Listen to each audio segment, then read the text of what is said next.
You've been up since 3 a.m. cutting potatoes while shells explode nearby, and a man's life depends on whether you can heat his meal to exactly 165 degrees in a trench using gasoline and a helmet. Welcome to being a field cook in World War II. If you use these to fall asleep, hit subscribe so you don't miss any. Comment where you're at and the time too. Kind of fun seeing all the different places. Someone from Iceland commented once, and I had to Google what time zone that even is. Okay, tonight it's World War II field cooking, but before we go anywhere, get cozy, like actually cozy. Pillows good? Blanket situation handled? Perfect, trust me on this one. Your eyes crack open to darkness, only the faintest hint of dawn visible through the canvas tent. It's 1943, and you're in an Allied camp somewhere in Europe. The rough wool blanket scratches against your skin as you shift. Your back aches from sleeping on what's basically a glorified burlap sack stuffed with straw. But you don't have time to complain about comfort. The sudden blast of a whistle jolts you fully awake. 4 in the goddamn morning. Again, you'd think being a cook would get you better hours than the infantry, but no. In the field, cooks are up first, to bed last. Rise and shine, cookie, the mess sergeant's voice booms through the tent. 200 hungry boys need breakfast in 2 hours. Your head still foggy with sleep, you roll off your cot and pull on your uniform. The fabric is stiff with yesterday's grease and sweat. Unlike your bed at home, where you might linger for a few more minutes of warmth, here there's no choice. You're already behind schedule. Move your arse, private.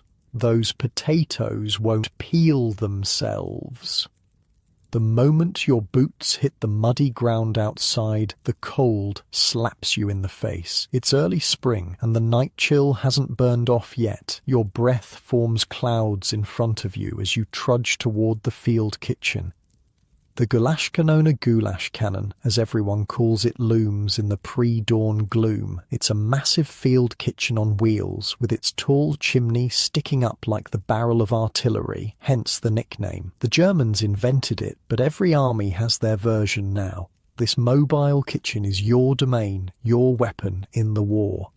As you approach, you can see the mess sergeant already has the fires going. Smoke billows from the chimney, and the smell of burning wood mixes with the damp morning air. What you wouldn't give for a cup of coffee right now, but you know the rule: cooks eat last. Get on those potatoes, rookie, the sergeant barks, pointing to several massive burlap sacks. 200 pounds. I want 'em peeled and diced in 45 minutes. 200 pounds. Your shoulders slump. You grab a small paring knife the army never gives cooks proper equipment and drag the first sack over. Plunging your hands into the cold, dirt-covered potatoes, you get to work. You think that's bad? The sergeant laughs, noticing your expression.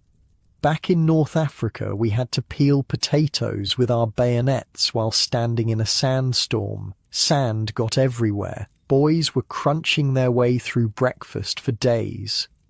You're pretty sure he's exaggerating, but you don't dare say so. Instead, you focus on finding a rhythm. Grab potato, scrape, turn, scrape, slice, toss into the water bucket. Repeat. Your hands quickly grow numb from the cold water. Hey, you know why they made me a cook? Asks a skinny private working beside you. Without waiting for an answer, he continues, I told 'em I worked at my uncle's restaurant back home. Total lie. I just didn't want to be in the infantry. Now I'm wondering if maybe getting shot at would be better than this. You snort. At least we get to sleep indoors most nights. Yeah. But we still die, he says, suddenly serious. Remember Thompson? His field kitchen took a direct hit last month. They found his ladle before they found his body. A shiver runs down your spine that has nothing to do with the morning chill. Despite being technically non-combat personnel, field cooks aren't exactly safe. The massive smoking kitchens make perfect targets. The enemy knows that destroying food hurts morale faster than anything. Less talking, more peeling, the sergeant shouts. By the time you finish the potatoes, your fingers are cut in a dozen places, stinging from potato juice and bleeding into the water, but there's no time to bandage them. Next come the onions, 50 pounds of them. Your eyes burn and water as you chop, the knife now slippery with a mixture of onion juice and your own blood. "Welcome to war, kid," mutters an older cook as he passes by. "The only difference between us and the infantry is they know who's trying to kill them." The sun is barely up when the sergeant orders you to start the porridge. Massive cauldrons hang over wood fires and you pour in oats, water, salt and a small amount of precious sugar. The heat from the fires is welcome against the morning chill, but it's also oppressive. Sweat begins to soak through your uniform, mixing with the grease and food stains already there. "Stir constantly," the sergeant instructs. "If it burns, you'll be eating it alone for a week." The wooden paddle you use to stir is 6 feet long and weighs about 10 pounds. After 15 minutes, your shoulders burn with the effort. The porridge bubbles and thickens, occasionally splashing up to scald your hands and arms. You've learned to ignore minor burns. They're just part of the job. "Oh, shit," says another cook suddenly, peering into one of the supply crates. "The bacon's gone off." The sergeant rushes over, his face darkening as he inspects the meat. In the dim light of early morning, you can see the greenish tint and smell the rot. Maggots writhe in the fatty parts. "How bad is it?" he asks. "About half is still okay. The rest..." The cook makes a gagging sound. "Salvage what you can," the sergeant orders. "Cut off the bad parts. The men need protein." Your stomach turns at the thought, but you know he's right. In the field, you waste nothing. Food supplies are too precious, too hard to come by, so you watch as two cooks carefully trim away the rotted portions of bacon, saving every edible scrap. "What do we do about the smell?" one of them asks. "Extra pepper," the sergeant answers without hesitation, "and don't tell anyone." This is the reality of being a field cook in wartime. You make do, you improvise, you feed men with whatever you have available, because a hungry soldier is an ineffective soldier. By 5:30 a.m., preparations are in full swing. The smell of cooking food begins to permeate the camp. In the distance, you can hear the stirring of men in their tents, the sound of boots on ground, the occasional cough or laugh. "They're like animals," says the skinny private, nodding toward the sounds. "They can smell food from a mile away. That's because they're starving half the time," you reply. You try marching 20 miles a day on K rations. K rations, the portable, individual meal packages given to soldiers in the field, are notoriously awful. They're meant for emergency use, but the realities of war mean many men subsist on them for days or even weeks. A hot meal from a field kitchen is more than sustenance. It's a luxury, a reminder of home, a morale booster. The bacon situation is under control, but now there's another problem. The coffee grinder has jammed again. Without coffee, you might as well serve the men empty plates. Nothing causes mutiny faster than no morning coffee. "Fix it," the sergeant orders, thrusting the grinder into your hands. "Use whatever you need, just get it working." You examine the grinder, finding a small stone that's gotten mixed in with the beans. After removing it, you take the mechanism apart, clean it as best you can with your filthy rag, and reassemble it. It's still not working perfectly, but it'll do the job. "Not bad," the sergeant admits, testing the repaired grinder. "You've got good hands." It's the closest thing to a compliment you've received since joining the kitchen crew. You try not to look too pleased. As 6 a.m. approaches, the pace becomes frantic. Porridge needs to be ladled into serving trays. Bacon, what's left of it, needs to be fried. Coffee needs to be brewed, gallons and gallons of it. Bread that was baked yesterday needs to be sliced. Every available surface in the kitchen area is covered with food or preparation materials. They're coming. someone shouts, and you look up to see the first wave of soldiers approaching, mess kits in hand, breath visible in the cold morning air. "Places, everyone," the sergeant calls out. "Remember, keep the line moving. No seconds until everyone's had firsts." You take your position behind a massive pot of porridge, ladle in hand. The soldiers file past, holding out their mess kits, their faces tired but expectant. You scoop, pour, in a rhythm that quickly becomes mechanical. "Put some muscle into it," the sergeant says, passing behind you. "These boys need calories. Don't be stingy." So you add a little extra to each serving, knowing it means less for someone at the end of the line. It's an impossible moral calculation, but you make it 100 times every meal. "Thanks, Cookie," a mud-splattered corporal says as you fill his mess kit. "Smells good today." You nod, not breaking your rhythm. Another soldier approaches, this one with a bandaged hand. "Can you help me, buddy?" he asks, gesturing to his injury. "Can't hold the tray steady." Without hesitation, you take his mess kit, fill it carefully, and hand it back in a way he can grasp with his good hand. He nods gratefully and moves on. The line seems endless. 200 men, each hungry, each looking to you for their daily sustenance. Some make small talk. Others are silent, their minds already on the day's missions or the previous day's horrors. A few complain about the food, but most are just grateful to have a hot meal. "Hey, is that bacon supposed to be that color?" a sergeant asks, suspiciously poking at his meat. "That's just the smoke," you lie smoothly. "Special smoking technique from back home." He doesn't look convinced, but moves on anyway. Hunger is a powerful motivator. By the time the last soldier has been served, your arms ache, your back throbs, and you're starving. But there's no rest yet. The cauldrons need to be cleaned, the serving area tidied, and preparations for lunch must begin immediately. "Take 15 minutes to eat," the sergeant tells the kitchen crew. "Then we start on lunch." You fill your own mess kit with what's left porridge scraped from the bottom of the pot, a few scraps of bacon, and coffee that's been sitting so long it's developed a skin. Still, it's hot food, and you wolf it down standing up, too tired to even find a place to sit. "Not bad for your first big breakfast service," the skinny private says, eating beside you. "You didn't drop anything, puke, or get yelled at too much. That's a win in my book." You manage a tired smile. "Thanks. Is it always this intense?" "Nah," he replies, then grins. "Sometimes it's worse. Wait until we have to pack up and move the kitchen on 10 minutes notice, or cook during an air raid, or my personal favourite, when supply lines get cut, and the sergeant tells us to get creative with what we feed the men." Your heart sinks at the thought, but before you can respond, the sergeant's voice cuts through your conversation.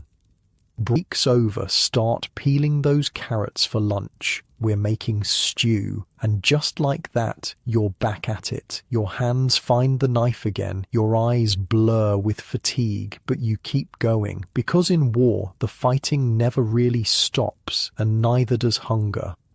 As you work, you think about the men you just fed. In a few hours, some of them might be dead, but for a brief moment this morning, you gave them comfort, a hot meal, a taste of normality in the insanity of war. It's not much in the grand scheme of things, but today, it's your contribution to the war effort. The Gulashkanone fires roar as you prepare for the next meal. 200 men, 3 meals a day. Day after day after day until the war ends or you do. This is your battlefield now.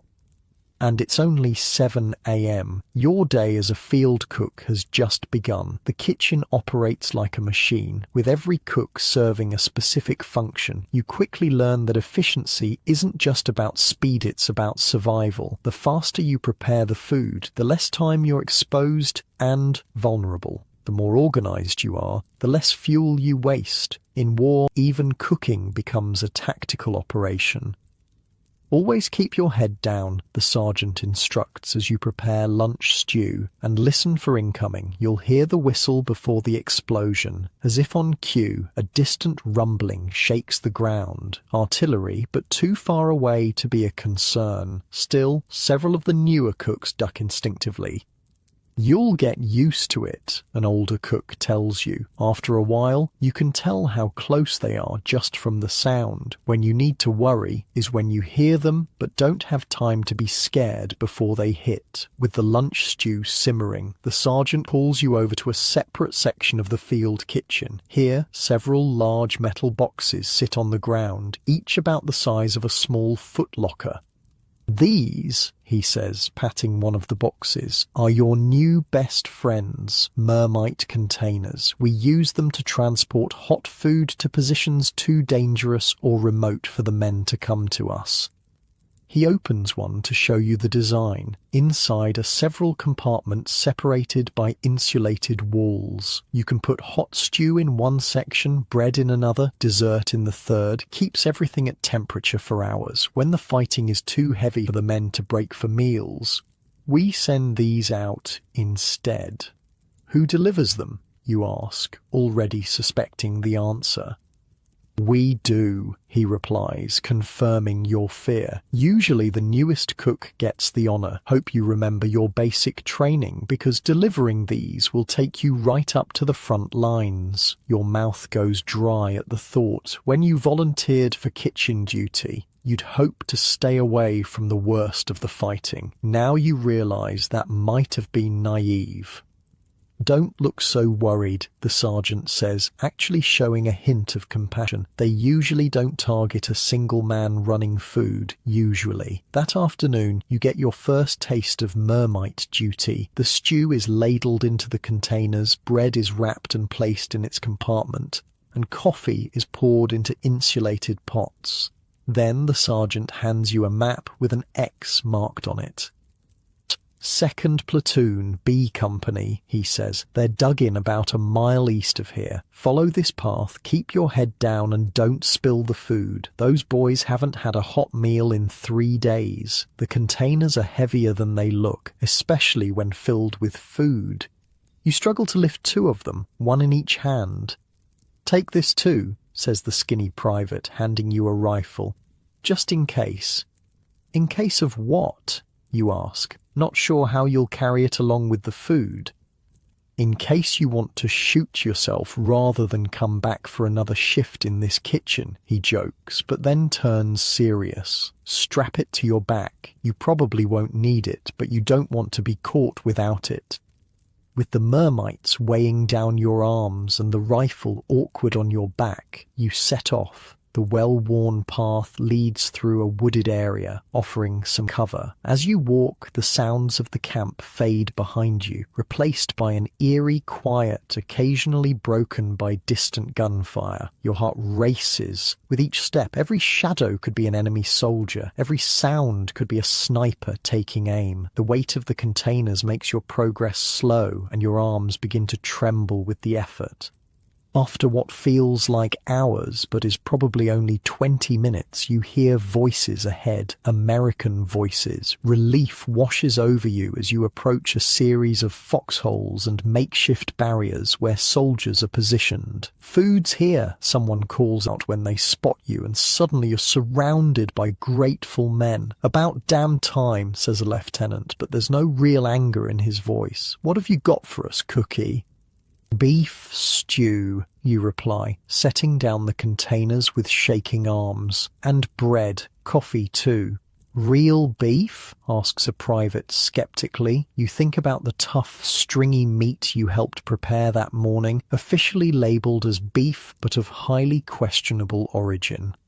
"Army beef," you answer diplomatically.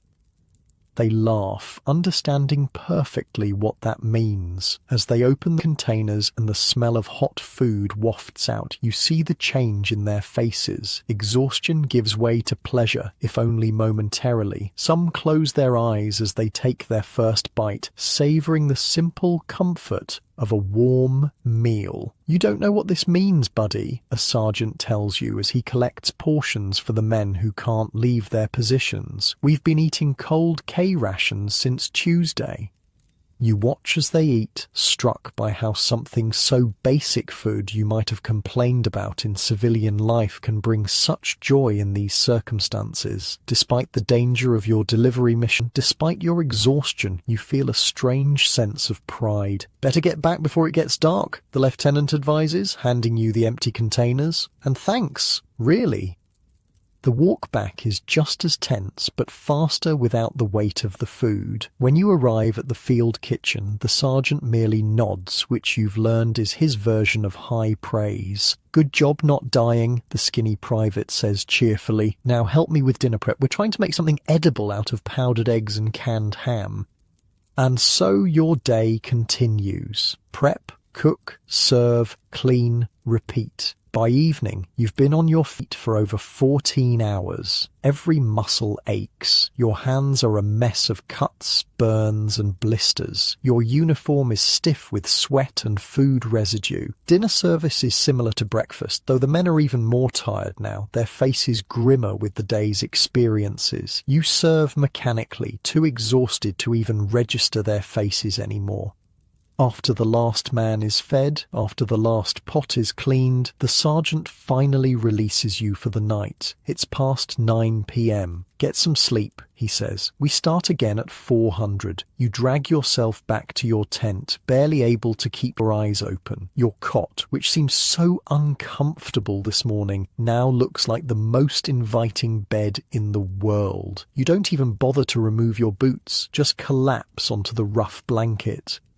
As you drift off to sleep, images from the day flash through your mind. The mountains of potatoes, the rotting bacon, the grateful faces of the men at the front line. In your last moments of consciousness, a strange thought occurs to you. Perhaps being a field cook isn't so different from being a combat soldier after all. Your weapons might be ladles instead of rifles. Your battles fought against time and scarcity rather than enemy soldiers, but the stakes feel just as high. A man's survival might not depend on how well you can shoot, but it absolutely depends on whether you can feed him. Tomorrow will bring another day of the same challenges, another day of improvising, of making do, of turning meagre supplies into meals that keep an army going. Another day of burns and cuts and back-breaking labour. Another day of wondering if this is the time your kitchen will be targeted. But as you finally succumb to sleep, there's a small, surprising sense of purpose settling in your chest. In a world torn apart by violence, you're creating something instead of destroying, feeding instead of killing. It's not the glory you might have imagined when the war began, but it's something real, something necessary. Your last thought before sleep claims you completely. Maybe this is exactly where you're meant to be. Unlike your cozy bed right now, where you're safe and warm, where no sergeant will wake you at 4 a.m. to peel potatoes, where no one's life depends on your cooking skills, as you sink deeper into your own comfortable pillows, imagine how precious sleep must have been to those field cooks, knowing another punishing day awaited them just a few hours away. The sergeant's boot connects with your cot at exactly 0400, right on schedule. Rise and shine, cupcake. We've got a special visitor today. You pry your eyes open, body still aching from yesterday. The tent is pitch black, the only light coming from the sergeant's flashlight as he moves on to wake the next victim. Who's coming, you mumble, already pulling on your boots. Colonel Bryant, Division Quartermaster. The skinny private from yesterday, whose name you've learned is Miller whispers from the darkness. Big shot from HQ. Sergeant's been losing his mind about it since midnight when the message came through. Shit. No wonder the sergeant seems even more on edge than usual. Outside, the pre-dawn air bites at your face. April in Europe means the nights are still freezing, though the days sometimes hint at warmth. The field kitchen is already alive with activity, fires roaring in the Gulash Kanona. Listen up. The sergeant gathers the kitchen crew. His face looks haggard in the firelight, like he hasn't slept at all. The quartermaster is inspecting our operation today. That means everything needs to be perfect. And I mean actually perfect, not army perfect. He paces as he speaks, his anxiety infecting the group. He's bringing our new ration allocation. Word is supplies are getting tighter. The push into Germany is stretching the supply lines thin, and the brass are cutting rations across the board. A collective groan rises from the crew. Cut the belly aching, the sergeant snaps. We've got work to do. Today's menu is supposed to be powdered eggs, bacon and toast for breakfast, beef stew and biscuits for lunch, meatloaf and potatoes for dinner. With what supplies? Asks an older cook named Jenkins. We're already scraping bottom on everything but potatoes. That's why the quartermaster is coming, genius. The sergeant rubs his temples. But he's not showing up till 0900, so we've got 5 hours to make this place inspection ready and somehow serve breakfast with what we've got. He turns to you suddenly. You, take inventory. I want to know exactly what we have to work with. You head to the supply tent, flashlight in hand. The canvas structure holds what remains of your food stores, and it's not encouraging. Half-empty sacks of flour, a small amount of powdered eggs, coffee thank God, some tins of mysterious meat products, dehydrated vegetables, a few precious onions, lard, salt, pepper, a dwindling supply of sugar. You write everything down meticulously, painfully aware that it's not enough to make what's on the menu, not even close. When you return with the inventory list, the sergeant studies it with a deepening frown. Okay, he says finally, here's what we're going to do. Stretch the powdered eggs with extra water and a bit of flour to bulk them up. We'll fry up what's left of the bacon, but cut it smaller, thin strips. More pieces, less actual bacon per man. The toast, we've got bread from yesterday. Slice it thin, toast it hard. It'll be like eating cardboard, Miller comments. You got a better idea, the sergeant challenges. When Miller falls silent, he continues, I didn't think so. Now get moving. Breakfast at 600 sharp. The kitchen crew springs into action. You're assigned to the eggs, which turns out to be an education in creative cooking. The powdered eggs, when mixed just with water, make a pale, runny approximation of scrambled eggs. But by adding flour, a tiny bit of powdered milk, and beating the mixture vigorously, it takes on a more substantial texture. Add a pinch of this, Jenkins says, handing you a small packet of yellow powder.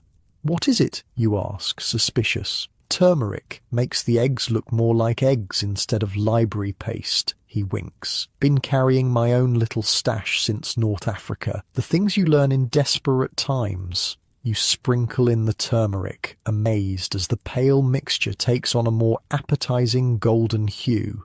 Where'd you learn this trick? My grandmother, Jenkins says, already moving on to his next task. She lived through the Depression, said hunger makes you creative. As you cook the egg mixture in massive pans over the fires, you watch the other preparations. Miller is slicing bacon with surgical precision, creating pieces so thin they're almost transparent. 2 other cooks are working on the toast, cutting yesterday's loaves into slices barely thicker than paper, then browning them over the fire. They're burning the toast on purpose, Miller tells you when he notices your puzzled expression. Charred toast tastes better than stale bread, plus the black hides the spots of mold. Your stomach turns at this information, but you keep cooking. In war, food safety becomes flexible. By some miracle, breakfast is ready on time. The men file through, receiving their meagre portions with varying degrees of grace. Some grumble about the small servings, others are just grateful for hot food. You notice the sergeant giving slightly larger portions to the men who look the most exhausted, the ones with 1,000-yard stares and hands that tremble slightly as they hold out their mess kits. After breakfast, the real work begins. The sergeant has you scrubbing every surface of the field kitchen until it gleams, or at least until it looks less like a grease pit and more like a place where food might be safely prepared. The quartermaster isn't just inspecting, Jenkins explains, as you work side by side, scraping burnt egg from a massive pan. He's deciding if we get priority on the supply chain or if we get the leftovers after the other units are served. That can happen, you ask? Politics, kid. Even in war, especially in war, every unit wants the best for their men. Quartermaster's job is to decide who gets what. If he likes what he sees here, we get better supplies. If not, he makes a slashing motion across his throat. The hours crawl by. By 0845, the field kitchen is as clean as it's ever going to get. The sergeant inspects every corner, barking orders for last-minute adjustments. At precisely 0900, a jeep roars into camp. Colonel Bryant is a small man with a permanent scowl and clipboard that seems attached to his hand. He barely acknowledges the sergeant's salute before launching into his inspection. "Show me your stores," he demands. The sergeant leads him to the supply tent, where your carefully organized but pathetically depleted supplies await. You and the rest of the crew hover anxiously nearby. "This is it?" The colonel's eyebrows rise. "How have you been feeding your unit?" "Creatively, sir," the sergeant responds, standing at attention. "Show me your waste logs." The sergeant produces a ledger where he records everything that's discarded. In theory, it should be a record of spoiled food or inedible scraps. In practice, it's almost blank because you literally can't afford to throw anything away. The colonel flips through it, his frown deepening. "According to this, you've had almost no waste for 3 weeks. That's impossible unless we're using everything, sir," the sergeant interrupts. "Which we are." For a moment, the colonel is silent. Then, "Show me how." What follows is a bizarre cooking demonstration. The sergeant takes the colonel through your improvised techniques, how you extend meat by adding breadcrumbs and flour, how you use every part of every vegetable, how you repurpose stale bread into croutons or breadcrumbs or toast, how you transform leftovers into new dishes rather than discarding them. And this? The colonel points to a bucket of what looks like dirty water with vegetable scraps floating in it. "Stock, sir," the sergeant explains. "We save all vegetable trimmings, bones, meat scraps, simmer them to extract flavour. Nothing gets thrown away." The colonel makes notes on his clipboard, his expression unreadable. Then he moves on to inspect the goulash cannoli and the rest of your equipment. "Your fuel usage is well below average for a unit this size," he notes, reviewing more records. Explanation? The sergeant hesitates. "We supplement with whatever we can find, sir," meaning wood from the surrounding area, sometimes coal if we can get it. "We only use the issued petroleum when absolutely necessary." More notes on the clipboard. The colonel's face gives nothing away. Finally, after nearly 2 hours of inspection, the colonel addresses the entire kitchen crew. "I've visited 12 field kitchens this week," he says, his voice crisp. "Most are struggling with the supply situation. Most are sending requests for double or triple what they actually need, hoping to get enough. Most are wasting 15–20% of what they receive." He pauses, looking each of you in the eye. "This operation is different. Your efficiency metrics are exceptional. Your waste is minimal. Your improvisation is..." He seems to search for the right word. "Commendable." The sergeant stands a little straighter. "I'm authorizing a special supply drop for your unit," the colonel continues. "Not because you need more than others, but because you've proven you'll make the most of it." Relief washes over the crew. The colonel hands the sergeant a packet of papers. These are your new ration cards and allocation. There's also something else in their training materials, new techniques for preservation and preparation that we've been developing. I want you to implement them and report back on their effectiveness. Yes, sir, the sergeant says, accepting the packet like it's made of gold.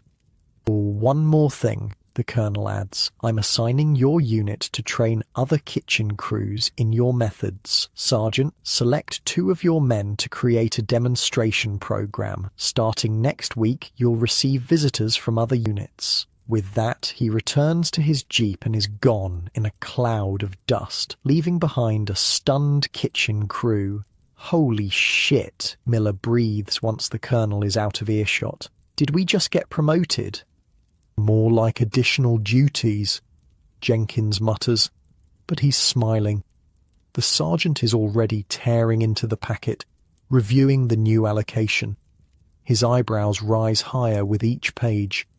We're getting double butter rations, he announces, and canned meat. Real canned meat, not that mystery stuff. Extra coffee too. A cheer goes up from the crew, quickly hushed by the sergeant. Don't get too excited. We've still got lunch to prepare, and now we've got these new techniques to learn. He pulls out a smaller booklet from the packet. Apparently the food scientists back home have been busy. He hands the booklet to you. You seem smart enough. Study this, then teach the rest of us. The title reads, Advanced Field Preservation and Preparation Techniques, Classified.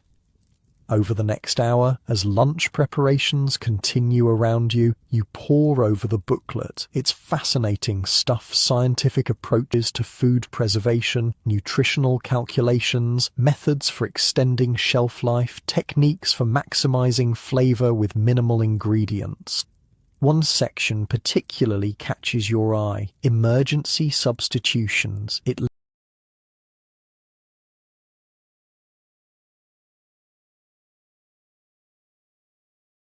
lists dozens of creative replacements for standard ingredients, coffee made from acorns, flour extended with ground tree bark, meat substitutes made from mushrooms. It's survival cooking taken to an extreme.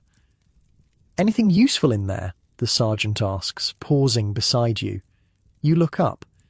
It's amazing, Sarge. Some of this stuff is like cooking magic, but some of it... What? Some of it's basically starvation cooking, like there's a section on how to make bread with sawdust when flour runs out. It works, but it's barely food. The sergeant's face darkens. That's why the colonel was so interested in our methods. Things must be getting worse with the supply chain than they're telling us. He takes the booklet, flips through it quickly, then hands it back. Keep this close. I have a feeling we're going to need it. The afternoon passes in a blur of activity. Lunch is served a stew made more flavorful by the stock you've been saving, stretched with extra potatoes but still satisfying. Then it's immediately on to dinner prep and implementing some of the new techniques from the booklet. You show Jenkins and Miller a method for tenderizing tough meat using a brine solution with baking soda.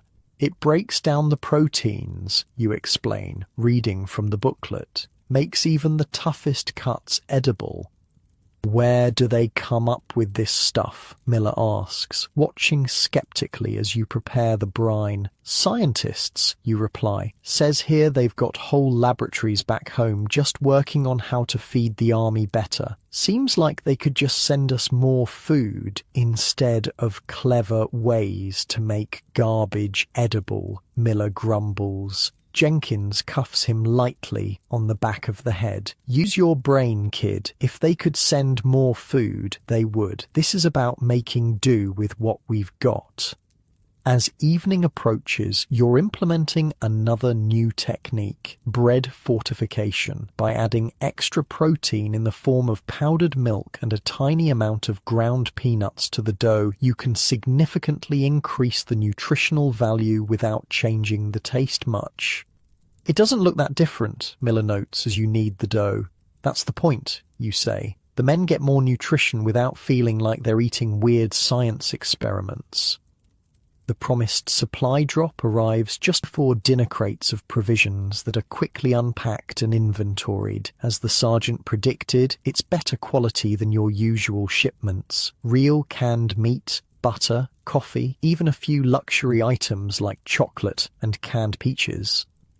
Special occasion only, the sergeant says, locking away the chocolate, when the men really need a morale boost.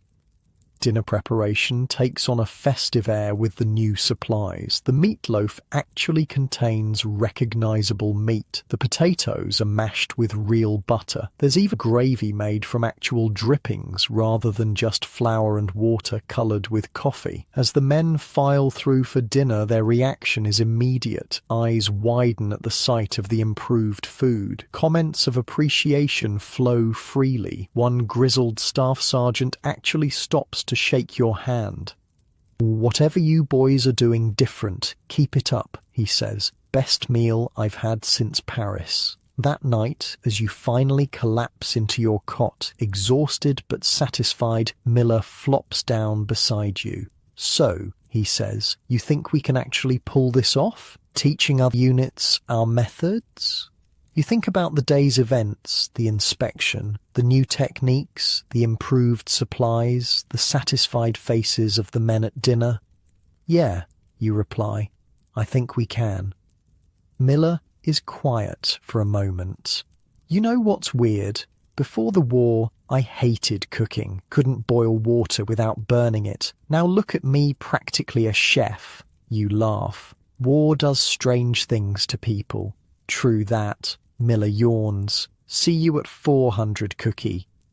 As you drift towards sleep, your mind turns over everything you've learned today, the science behind field cooking, the desperate creativity born of scarcity, the thin line between nutrition and starvation that you walk every day as a field cook. In civilian life, cooking was about pleasure, about taste, about choice. Here, it's about survival. Every calorie counts. Every nutrient matters. A man's fighting strength, his very life depends on what you put in his mess kit. It's a responsibility you never expected to have, but as sleep claims you, you realize it's one you're starting to take pride in. Tomorrow will bring new challenges, new improvisation.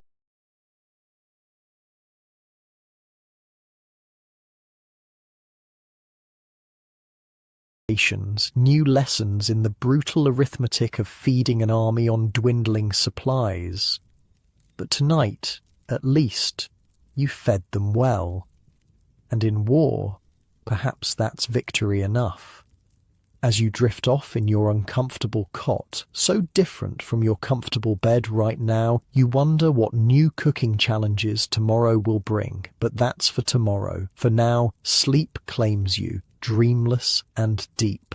A terrifying whistling sound tears through the air, getting louder by the second. Incoming, your body reacts before your mind does. Diving for the nearest foxhole, you slam into the dirt next to Jenkins as the shell hits somewhere behind the field kitchen. The ground shakes. Dirt rains down. Your ears ring with the explosion. "Son of a bitch," Jenkins mutters, peering over the edge. They hit the latrine. 3 weeks have passed since the quartermaster's visit, and everything has changed. Your unit has pushed deeper into Germany, following the front line as Allied forces press toward Berlin. The relative safety of rear echelon is gone. Now you're cooking less than a mile from active combat. "All clear." The sergeant's voice cuts through the chaos. "Back to work. Those potatoes won't peel themselves." You climb out of the foxhole, legs shaky, and stumble back to your station. The massive pot of stew you were stirring has been knocked over by the concussion, its contents spilled across the dirt. "Well, shit," you sigh, looking at the mess. "Clean it up and start again," the sergeant orders, already moving on to assess other damage. "We've still got 200 men to feed by noon."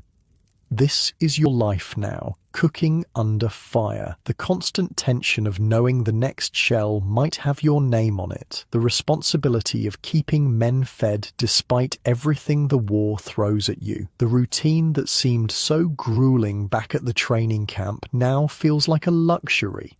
Wake at 0400. Prepare breakfast by 0600. Clean up. Prepare lunch by 1200. Clean up. Prepare dinner by 1800. Clean up. Sleep. Repeat. Simple. Predictable. There's nothing predictable about your current situation. Schedules are disrupted by artillery barrages, sudden orders to move, or the field kitchen itself being targeted. Food supplies arrive irregularly, if at all. Water essential for cooking must be hauled from sources that aren't always close or clean. 2 more wounded last night, Miller tells you as you work together to salvage what you can of the spilled stew. Peterson and Ramirez hit during a patrol. They're setting up a field hospital about half a mile back. You nod grimly. The casualties have been increasing as the fighting intensifies. You've been assigned to deliver meals to the wounded at the field hospital every evening, an additional duty that exposes you to the brutal reality of war in ways kitchen work usually doesn't. Save whatever meat you can find, you tell Miller, scooping up chunks from the cleaner parts of the spill. We'll wash it off and reuse it. He grimaces but follows your lead. You've both learned that waste isn't an option. Not here, not now. By some miracle, you manage to prepare a new batch of stew before lunchtime. It's thinner than planned, with less meat and more root vegetables, but it's hot and filling. The men coming in shifts from the front line are too hungry to complain. "Thanks, Cookie," a mud-splattered corporal says as you ladle stew into his mess kit. His hands are trembling slightly, the subtle tremor of a man who's seen too much combat. "Smells good. Fresh this morning," you reply, giving him a slightly larger portion than regulation. He looks like he needs it. "Bullshit," he says with a tired grin. "Nothing's fresh out here except the graves." Dark humor.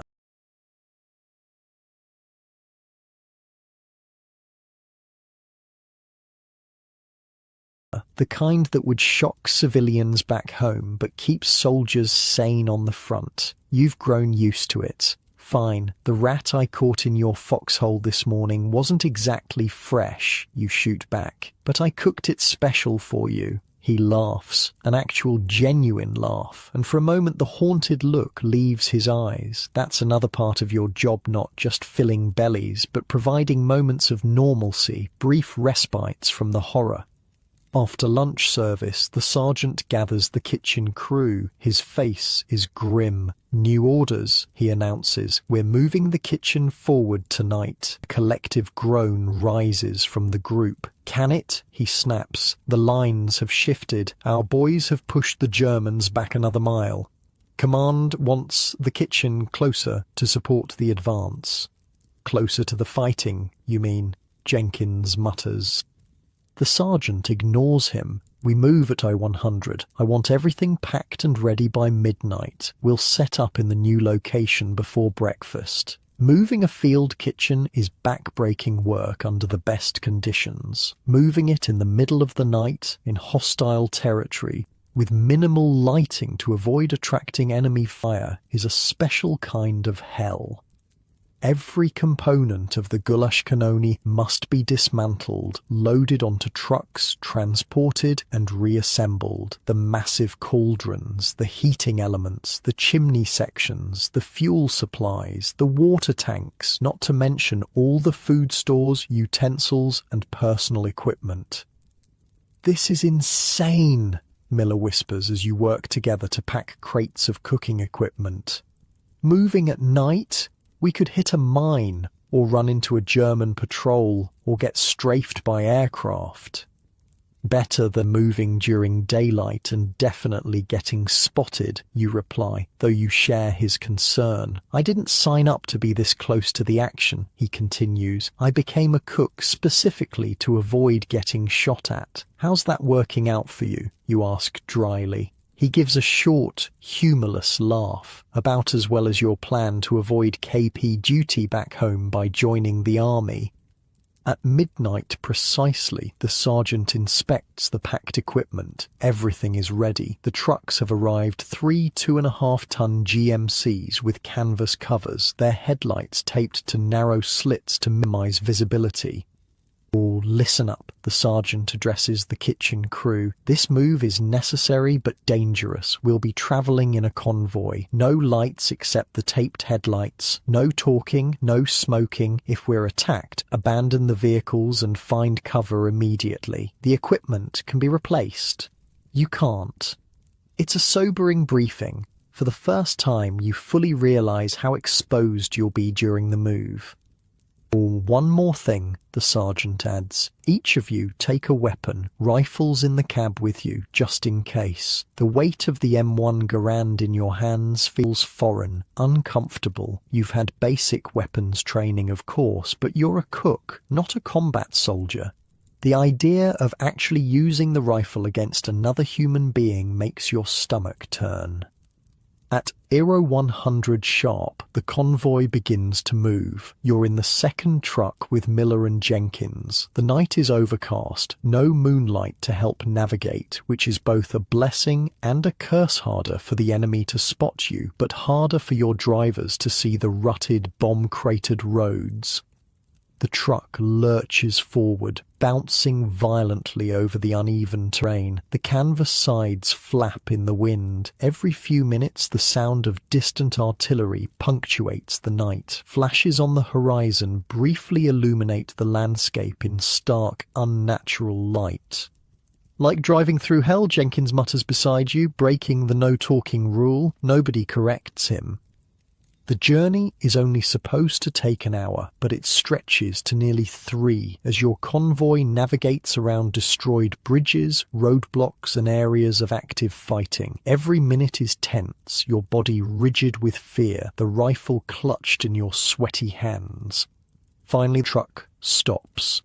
You've arrived at the new location, a small clearing near a bombed-out village. The front lines are less than half a mile away. You can hear small arms fire in the distance.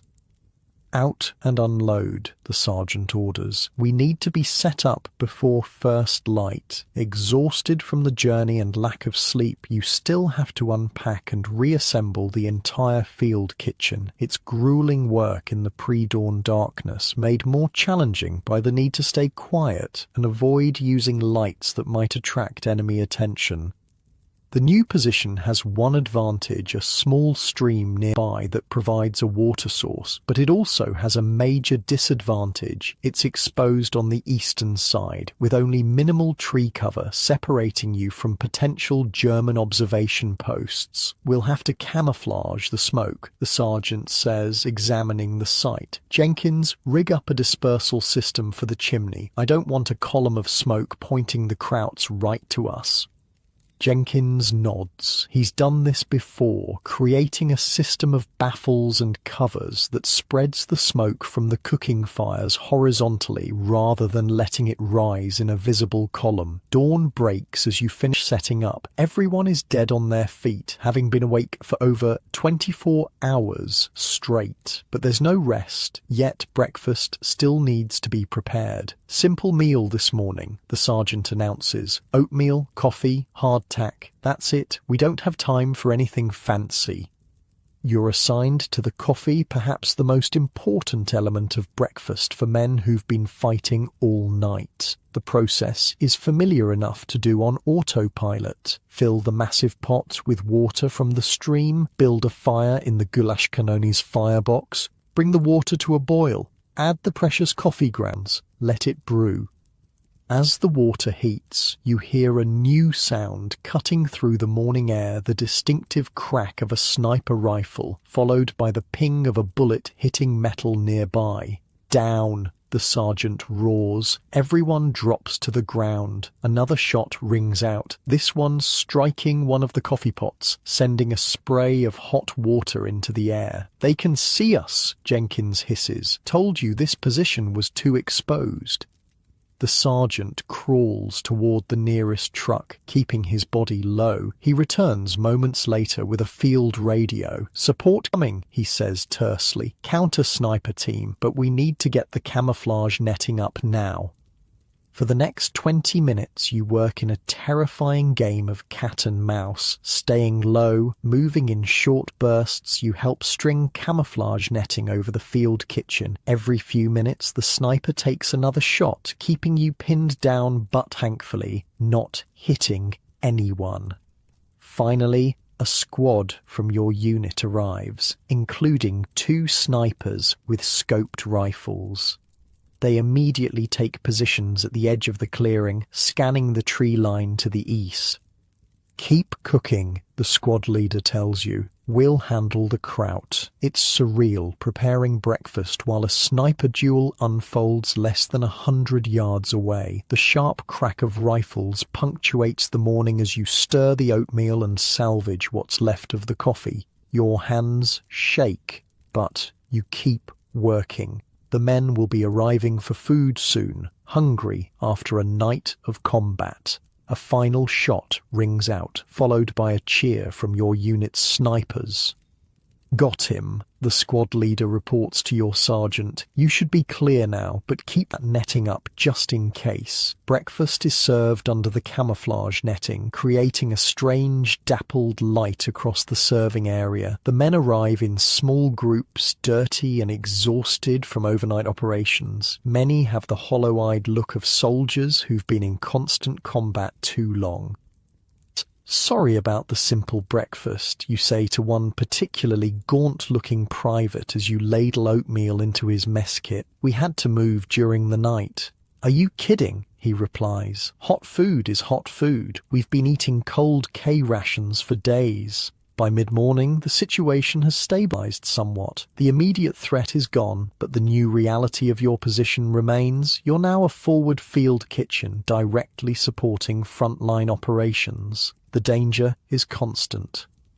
"Get some sleep," the sergeant tells the crew after breakfast is cleaned up. 2-hour shifts. I need everyone fresh for lunch prep. You find a spot under one of the trucks, curl up on your bedroll, and fall into an exhausted sleep almost instantly. It feels like only minutes have passed when Miller shakes you awake. "Your shift," he says. "Sergeant wants you on bread duty for lunch."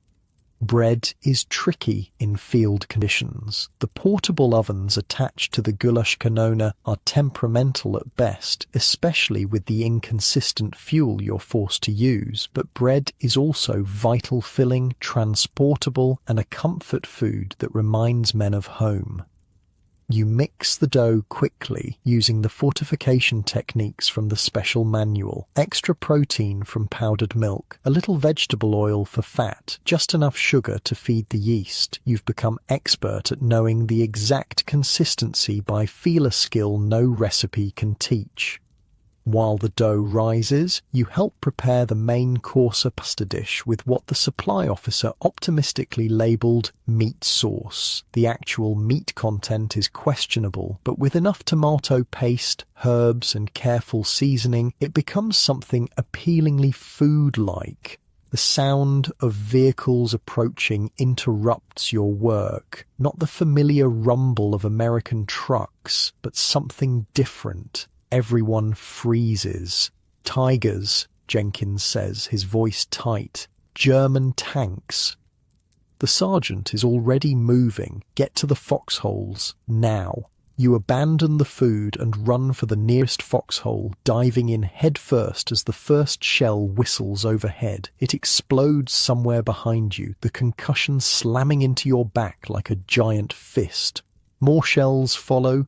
The Germans can't see you directly thanks to the camouflage, but they're bracketing the area where they suspect you might be, walking artillery fire across the clearing in a deadly pattern.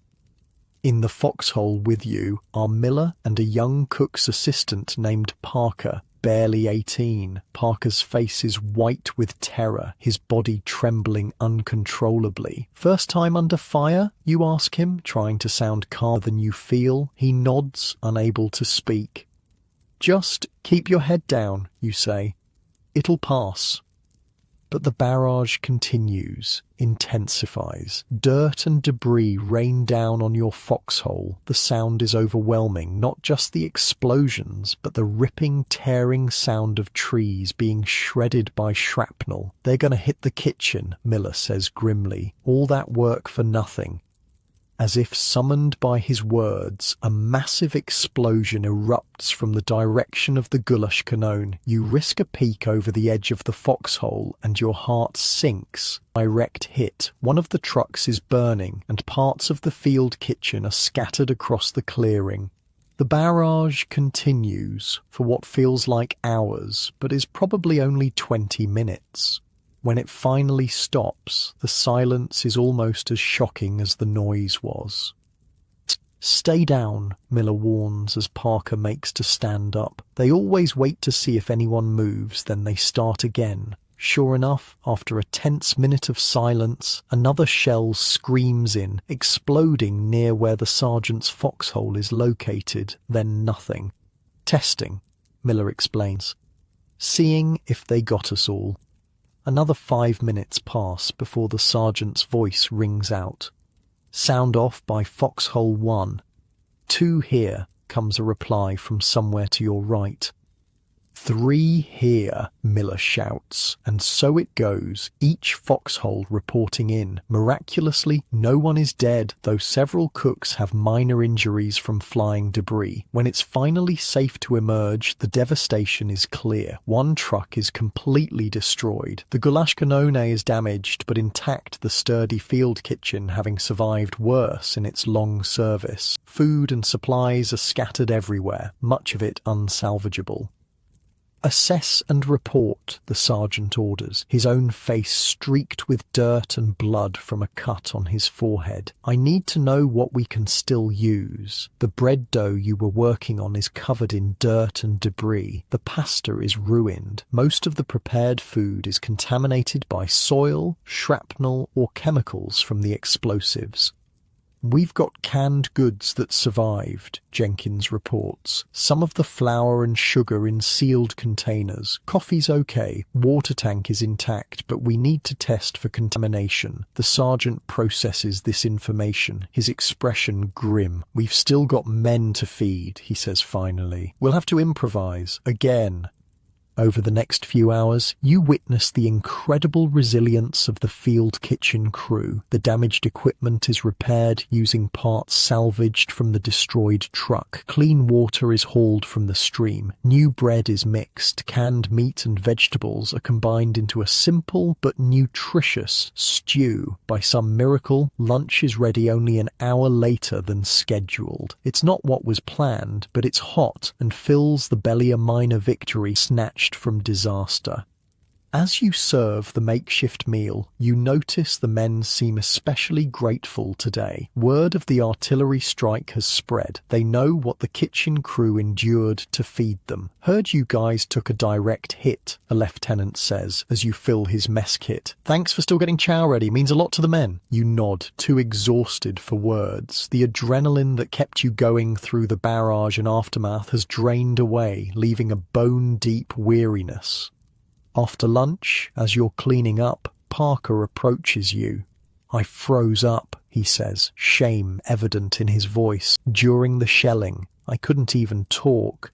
"Everyone freezes their first time," you reply. "What matters is you stayed in the foxhole like you were supposed to. And you're here now, helping." "How do you get used to it?" he asks.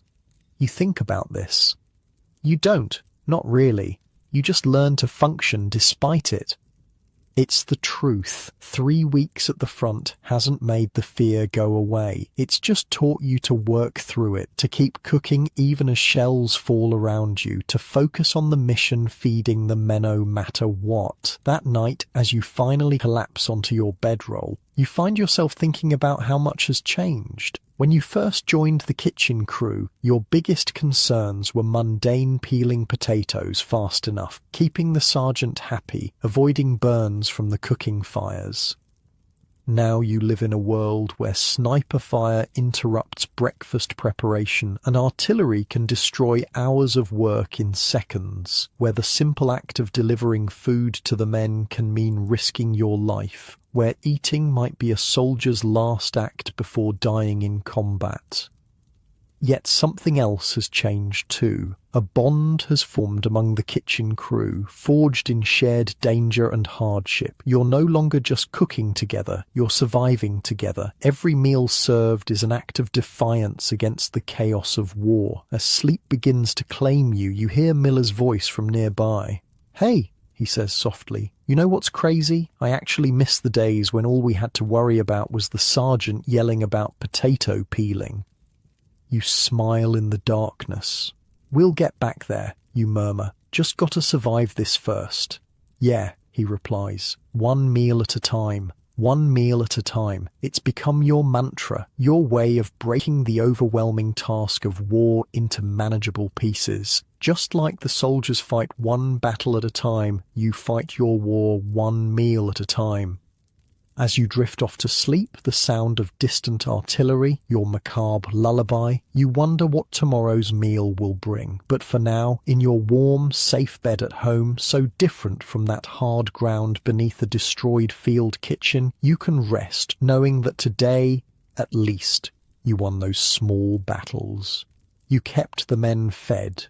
You survived. And in war, sometimes that's enough. The first snowflake lands on your nose as you're hauling water from the stream. By the time you make it back to the field kitchen, white flakes swirl through the air, catching in your eyelashes and melting against your skin. "Perfect," Jenkins mutters, glancing skyward. "Just what we needed. Winter in goddamn Germany." It's mid-November 1944. The Allied advance has slowed as supply lines stretch thin and German resistance stiffens. Your unit has been in the same position for nearly 3 weeks, the longest you've stayed anywhere since joining the front lines. Snow means the mud might finally freeze, you point out, trying to find the silver lining. The autumn rains have turned everything into a quagmire, making every task twice as difficult.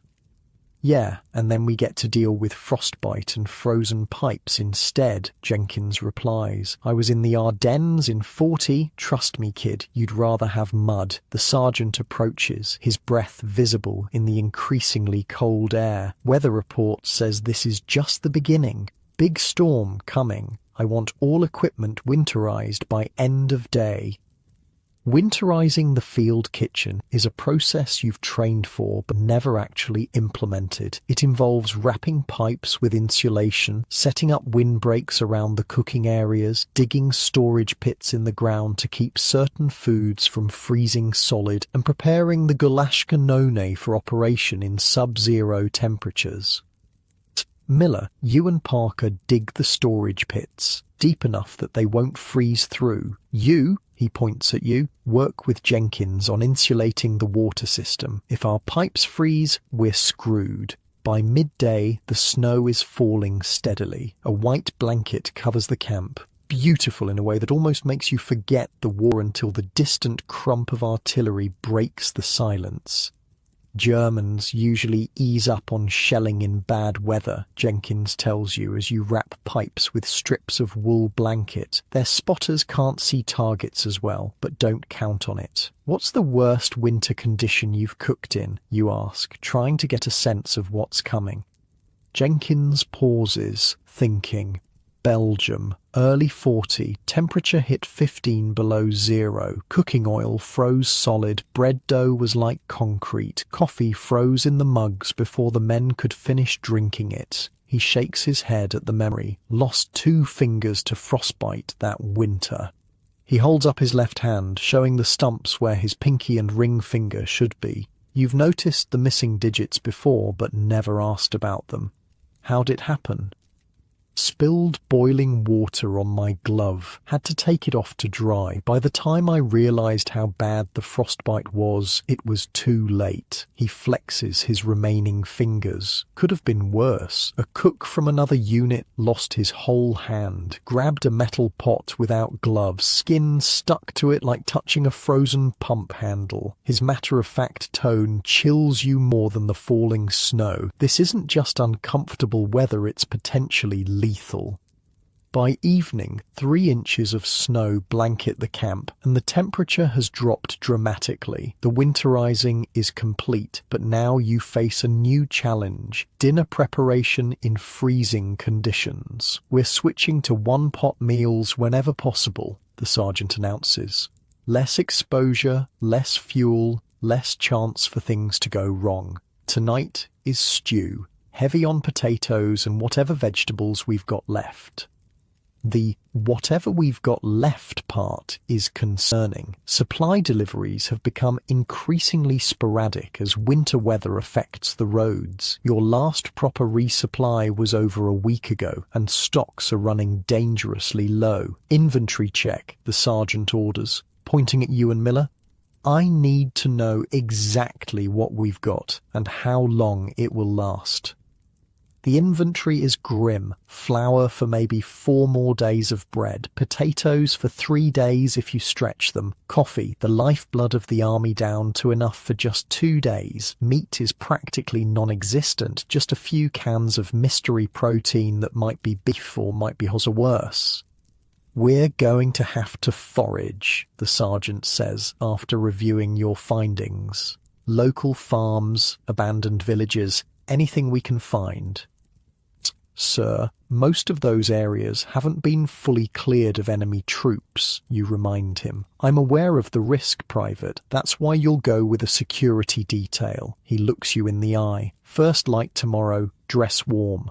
That night, dinner is a thin stew that barely qualifies as food, mostly water with chunks of potato, a few withered carrots, and precisely 1 piece of meat per serving. The bread is yesterday's loaves, slightly stale but edible when dipped in the broth. The men don't complain. They've grown accustomed to diminishing rations as winter approaches. They eat quickly, stamping their feet against the cold, then hurry back to whatever shelter they've found or created. Sleep comes fitfully in your freezing tent. The army-issue sleeping bag is barely adequate, and you find yourself wearing every piece of clothing you own, including your helmet liner as an extra hat. Still, the cold seeps in, keeping you hovering on the edge of sleep without ever fully succumbing. Morning arrives with a temperature well below freezing and another inch of snow. Your breath creates a small cloud inside the tent. Getting out of your sleeping bag requires a level of willpower you didn't know you possessed. Breakfast is precious coffee that you can't afford to waste, but desperately need, and hardtack biscuits spread with a thin layer of margarine. The coffee is half strength, stretched to make the dwindling supply last longer. After breakfast, you report to the sergeant, who introduces you to a stern-faced lieutenant and 3 infantrymen. This is your security detail, the sergeant explains. Lieutenant Harker knows the area. There's a farm about 3 miles east that should still have root vegetables in storage. Maybe livestock if we're lucky. The lieutenant looks you up and down. Ever done this before, Cook? No, sir, you admit. Stay close. Do exactly what I say and we'll be fine. He checks his watch. We move in 5 minutes. Bring empty sacks and that cart if it can handle the snow. The cart in question is a small 2-wheeled affair you normally use for transporting food from the kitchen to outlying positions. Its thin wheels aren't ideal for snow, but it's better than carrying everything by hand. The journey is brutally cold. The wind has picked up, driving the snow horizontally into your face despite the scarves wrapped around your head. Your fingers and toes go numb within the first mile, despite the layers of socks and gloves. Germans were through here last week, the lieutenant says, as you pass a burned-out Sherman tank half buried in snow. Most pulled back north, but there could be stragglers or patrols. Stay alert. The farm appears after nearly 2 hours of trudging through deepening snow. It's a typical German farmhouse with a large barn and several outbuildings. No smoke rises from the chimney. No tracks mar the snow around it, abandoned, at least temporarily. "Anderson, Peters, check the house," the lieutenant orders. "Williams, with me on the barn. Cook, stay put until we clear the buildings." You wait, stamping your feet to keep blood flowing, watching your breath form clouds in the frigid air. After 10 tense minutes, the all-clear comes. "House is empty," Anderson reports. "Looks like the family left in a hurry, some personal belongings still there." "Barn's clear too," the lieutenant adds. "And we hit the jackpot. Root cellar under the barn floor, full of potatoes, turnips, carrots, even some preserved meat." Your heart leaps. This could sustain your unit for days, maybe weeks.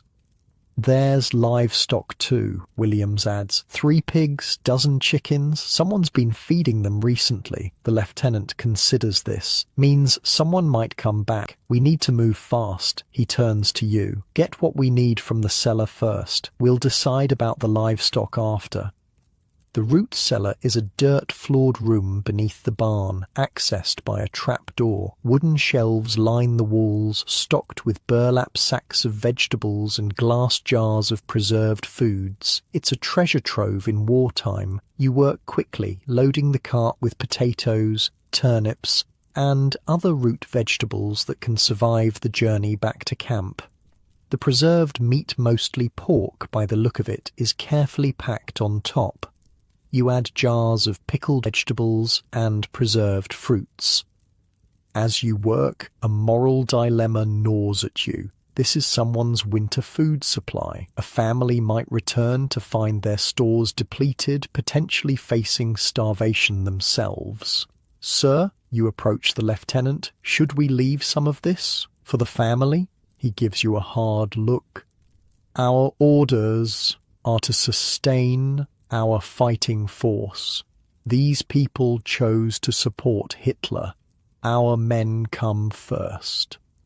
You nod, uncomfortable but unwilling to argue. War forces impossible choices. Today, your men will eat. What happens to the German family is not your responsibility. At least that's what you tell yourself as you continue loading the cart. The decision about the livestock is made for you when distant gunfire erupts.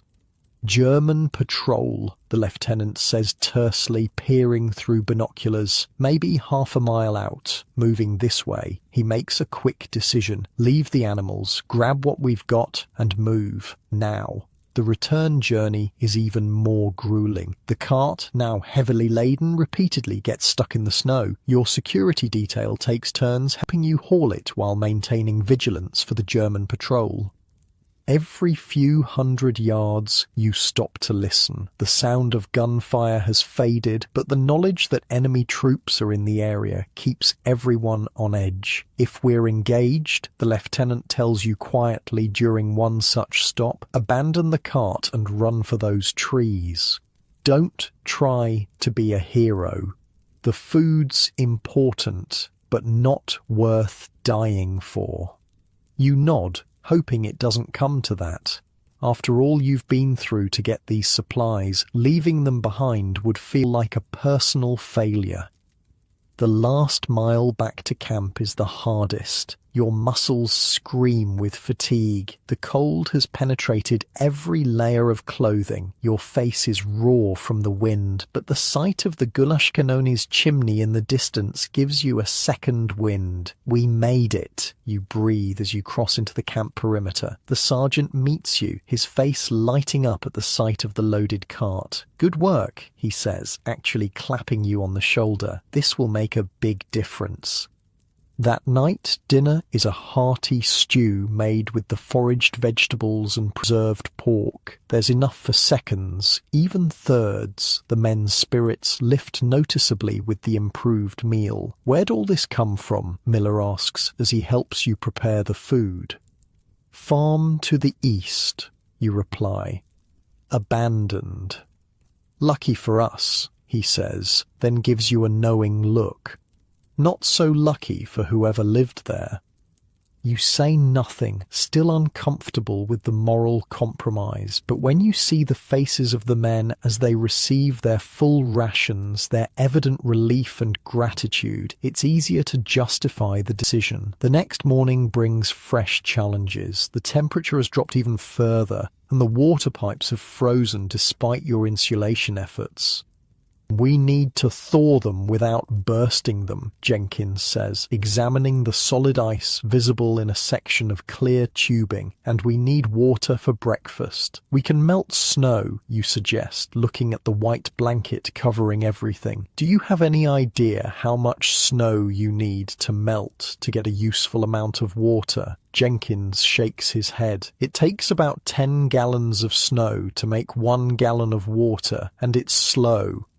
Nevertheless, with no other option, you begin the laborious process of melting snow in every available container. The heat from the cooking fires helps, but it's painfully inefficient. I've got an idea, Miller says after watching your struggle. He disappears into the supply tent and returns with a large tarp. We spread this out, pile snow on it, and angle it toward containers. The dark color will absorb sunlight and melt the snow faster. It's clever, and it works somewhat. By combining this method with directly melting snow in pots, you manage to gather enough water for the morning's cooking needs. The frozen pipes prove more challenging. Jenkins fashions a system using heated cloths wrapped around the pipes, gradually thawing them section by section without causing them to burst. It's painstaking work that takes most of the day. This is just the beginning, he tells you as you work together. Winter's barely started. It'll get worse. He's right. Over the next week, conditions deteriorate further. The temperature rarely rises above freezing. Snow falls intermittently, accumulating to nearly a foot in some areas. Ground freezes solid, making it impossible to dig new latrines or storage pits. Cooking becomes an exercise in battling the elements. Bread dough freezes if left exposed for more than a few minutes. Water for cooking must be kept constantly heated, or it turns to ice. The fat in meat solidifies almost instantly when removed from heat. Your hands suffer the worst.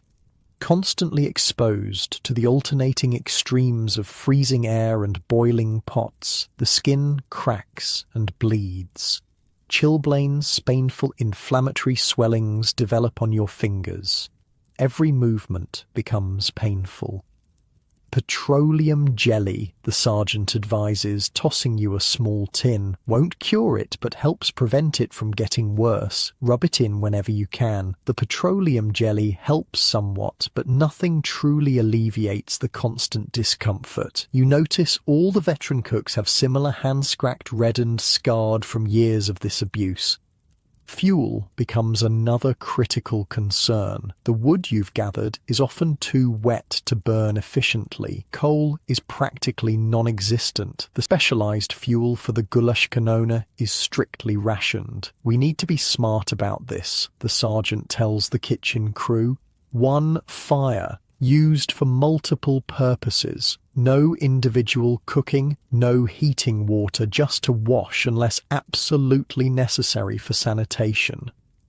The men begin bringing their own fuel when they come for meals, scraps of wood, pieces of broken equipment, anything that might burn. It's a violation of regulations to burn military property, but the sergeant turns a blind eye. Survival trumps rules. One particularly cold morning, you're struggling to light the main cooking fire with damp wood when Parker approaches. "Try this," he says, handing you a small tin of whitish paste. It's improvised fire starter, mix of candle wax and cotton from medical supplies, works even with wet wood. "Where'd you get it?" you ask, impressed by his ingenuity. "Made it," he shrugs. "My dad taught me. We used to go camping in winter back home."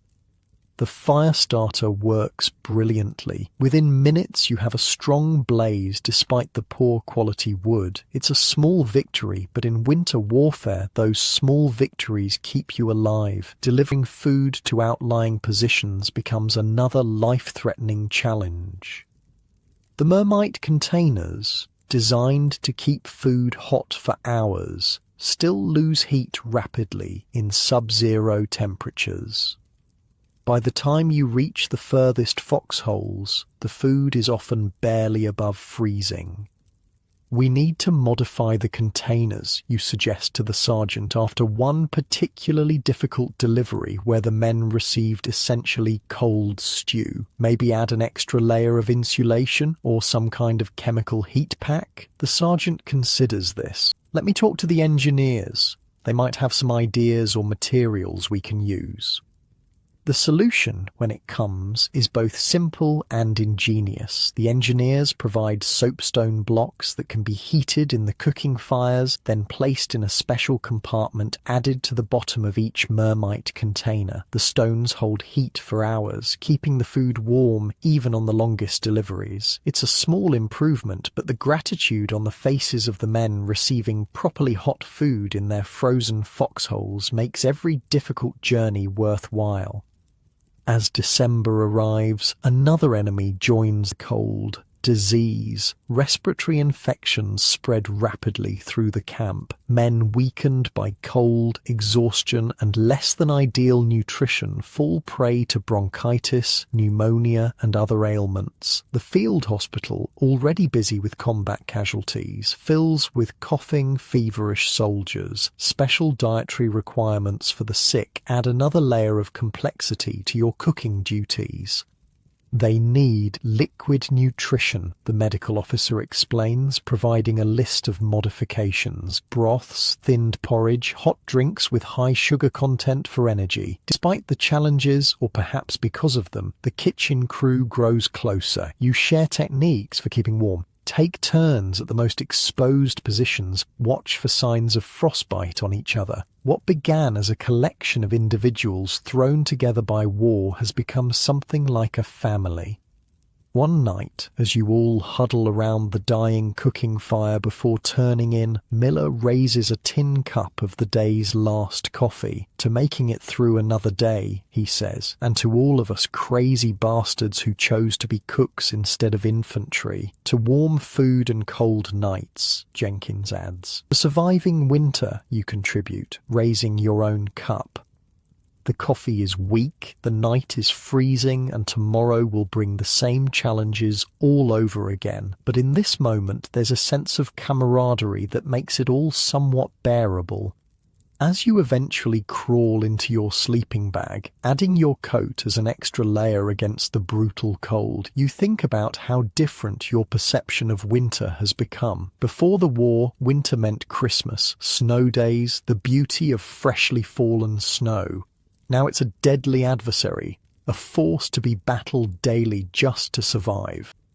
Yet there's a strange pride in this struggle too. Anyone can cook in a well-supplied kitchen with modern conveniences. It takes a special kind of determination, maybe a special kind of crazy, to produce meals in freezing conditions with minimal supplies and equipment.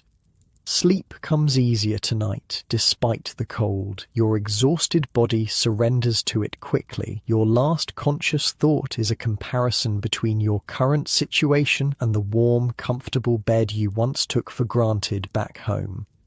So different from your bed right now, warm and snug, safe from the elements, with no need to worry about frozen pipes or frostbite or whether there will be enough food tomorrow. As you sink deeper into your comfortable pillows, far from the brutal winter of 1944, remember how fortunate you are to have these simple luxuries that those field cooks could only dream about.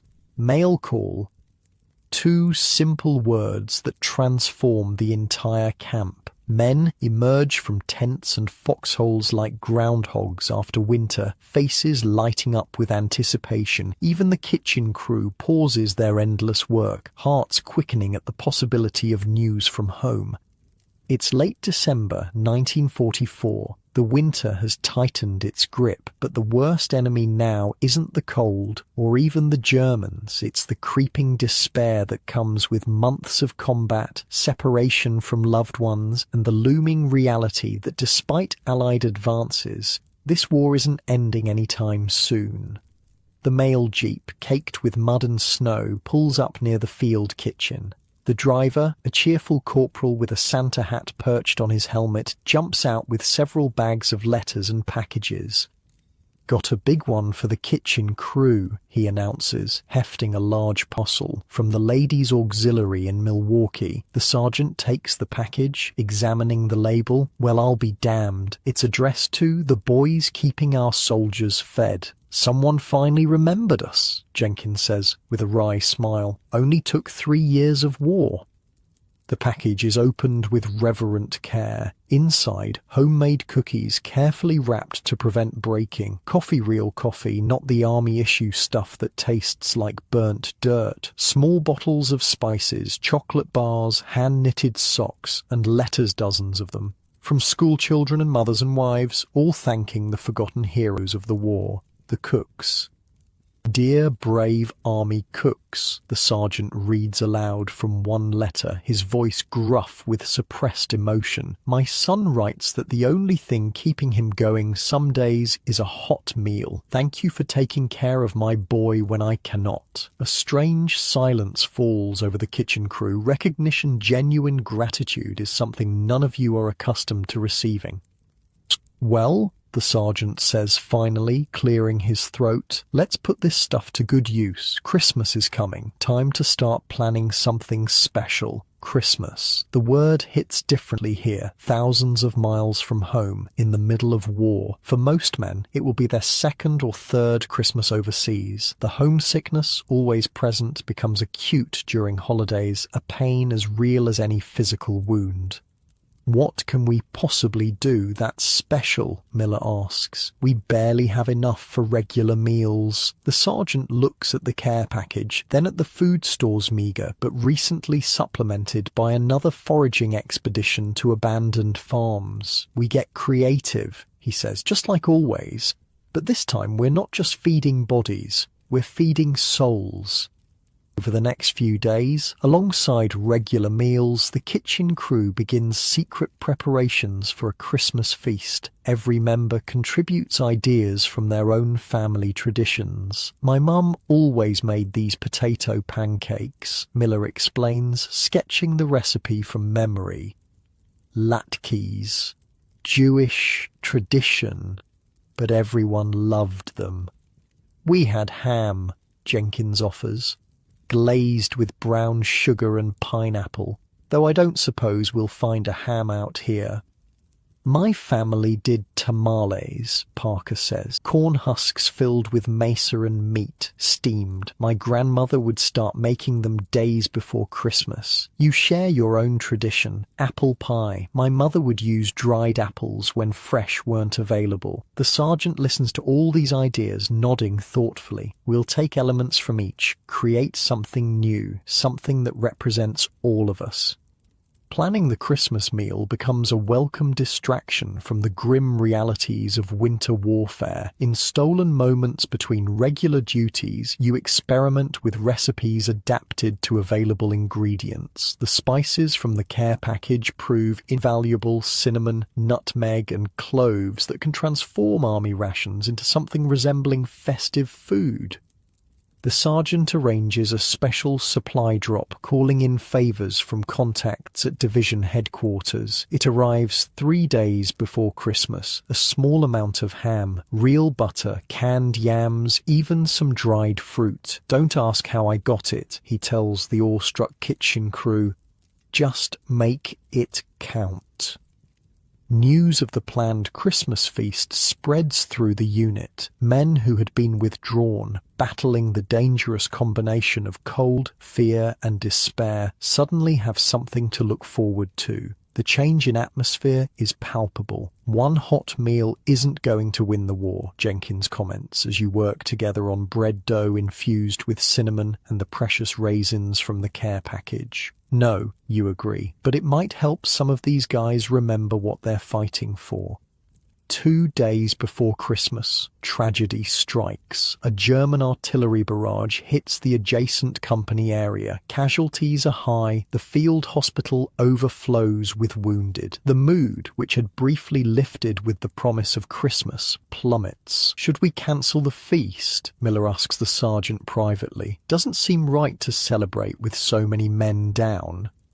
The sergeant considers this, then shakes his head firmly. We need it now more than ever, but we make an addition to the plan. We serve the wounded first in the field hospital. Special trays, best portions, show them they're not forgotten. On Christmas Eve, while regular evening chow is served, the kitchen crew works through the night preparing the feast. The goulash canone burns continuously, its heat a blessing against the freezing air. You rotate positions working near the fire until you're sweating, then moving to outer tasks until the cold becomes unbearable, then back to the fire. The ham is carefully portioned to ensure every man gets at least a small taste. The canned yams are mashed with butter and the last of the sugar, then topped with crumbled cookies from the care package to simulate the candied sweet potatoes of home. Miller's potato pancakes take shape. Though without enough oil to properly fry them, they're more like seasoned potato patties. Still, the familiar scent brings a smile to his face. For dessert, you create a bread pudding using the cinnamon raisin bread, powdered milk, saved egg powder, and melted chocolate from the care package. It's not apple pie, but the warm, sweet aroma evokes the same feeling of home and comfort. By dawn on Christmas morning, exhausted but satisfied, the kitchen crew has performed something like a miracle, a holiday feast created from military rations and scavenged supplies in the middle of a war zone. Get 2 hours sleep, the sergeant orders. Then we start serving. Hospital first, then the lines. Those 2 hours of sleep are dreamless and deep despite the uncomfortable conditions. When you wake, it's to the sound of Christmas carols being sung somewhere in the camp-off key, but heartfelt. The meal service begins at the field hospital. You and Jenkins carefully transport special trays to the wounded, each containing small portions of everything: ham, sweet potatoes, potato pancakes, bread, and dessert. It's not much by civilian standards, but in this context, it's a banquet. "Merry Christmas, fellas," Jenkins says as you enter the hospital tent. "Special delivery." The wounded men, some bandaged, some on plasma drips, some barely conscious, react with disbelief that gradually transforms into profound gratitude. "Is that ham?" asks a soldier with his arm in a cast, his eyes widening. "Yes, sir, genuine American ham," you confirm, placing a tray on his lap. "Along with all the trimmings." A medic approaches, concern on his tired face. Some of these men are on restricted diets, liquid only for those with abdominal wounds. "Got that covered," you say, producing several containers of specially prepared broth, the ham cooking liquid, enhanced with pureed vegetables and strained to a smooth consistency. All the flavor, none of the solids. The medic's expression softens. "You guys thought of everything." Moving from bed to bed, you serve each wounded soldier. Some are too injured to respond beyond a nod or faint smile. Others express their thanks verbally, sometimes with colorful language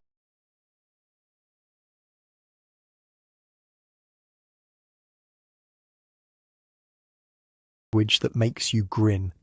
"Holy shit, real food," one private with a bandaged leg exclaims. "I thought I was hallucinating from the morphine." What strikes you most is how many of them ask about their buddies, concerned that men still in the line get their share before the hospital patients. That selflessness, that brotherhood, is something civilians back home might never fully understand. One soldier, older than most, catches your arm as you place a tray beside him. "My first Christmas away from home was in the last war," he says, his voice weak but determined. "Nobody did anything special, just another day of beans and hardtack in a trench. This," he gestures at the meal, "this matters more than you know." By the time you finish at the hospital, the main serving line is set up back at the field kitchen. Word has spread and men arrive early, forming a line that stretches through the camp despite the bitter cold. The sergeant has arranged for each man to receive his feast in stages, moving through a line with different stations for each component of the meal. This creates a sense of abundance, the illusion of choice and plenty in a situation defined by scarcity and necessity. You man the dessert station, serving your bread pudding with a drizzle of the last precious maple syrup found in the care package. The expressions on the men's faces as they receive this unexpected treat are worth every hour of sleep lost in its preparation. "Tastes like my mum's," one young private says, closing his eyes as he takes a bite. "How'd you do that?" "Magic," you reply with a wink. "And cinnamon. Lots of cinnamon." As the day progresses, the mood in the camp transforms. Men linger after eating, talking and laughing instead of hurrying back to their positions. Some share treats from their own care packages from home. A few produce instruments, a harmonica, a small accordion, a makeshift drum, and music joins the celebration. The German artillery, as if honouring some unspoken Christmas truce, remains silent for the day. The skies clear and weak winter sunlight breaks through, glittering on the snow nature's own Christmas decoration. By evening, when the last man has been served and the kitchen crew finally sits down to their own meal, there's a sense of achievement that transcends the usual satisfaction of a duty completed. "To the best damn kitchen crew in the European theatre," the sergeant toasts, raising a cup of the good coffee from the care package. "You performed a miracle today." "Wasn't a miracle," Jenkins corrects him. "Just good cooking under impossible conditions. Our specialty." You eat slowly, savouring flavours that have become rare luxuries: salt, fat, sweetness. The conversation flows easily, the shared accomplishment creating a warmth that has nothing to do with the nearby fire. "Think they'll remember this?" Parker asks during a lull in the talk. "The men, I mean, when they go home after the war, think they'll remember one Christmas meal in the middle of nowhere?" Jenkins considers this. "They might not remember what they ate, but they'll remember how it made them feel. Like someone gave a damn, like they weren't just anonymous bodies being fed enough to keep fighting." He shrugs. "That's what matters." The next day, the war resumes its normal rhythm. Artillery fire in the distance, patrols going out, sometimes not all returning, the cold continuing its assault on body and spirit. But something has changed, a subtle shift in the unit's collective mood. Men stand a little straighter, smiles come a little easier. The invisible weight of despair has lightened, if only slightly. As January progresses, you notice another change. Men bringing small tokens of appreciation to the kitchen crew, a captured German chocolate bar, extra cigarettes from a care package, a bottle of French wine liberated from an abandoned cellar, small gestures that speak volumes about how perceptions have shifted. "They finally figured out we're not just slinging slop," Miller says, after a lieutenant presents him with a fine fountain pen in thanks for the Christmas feast. "We're keeping them alive, in more ways than one." One cold morning in mid-January, as you're preparing breakfast, a jeep arrives from division headquarters. A colonel steps out, not the quartermaster this time, but someone from operations, judging by his insignia. He speaks briefly with your sergeant, who then calls the kitchen crew together. "New orders," the sergeant announces. "The front is moving again. We're pushing into Germany proper. Our unit moves out tomorrow morning."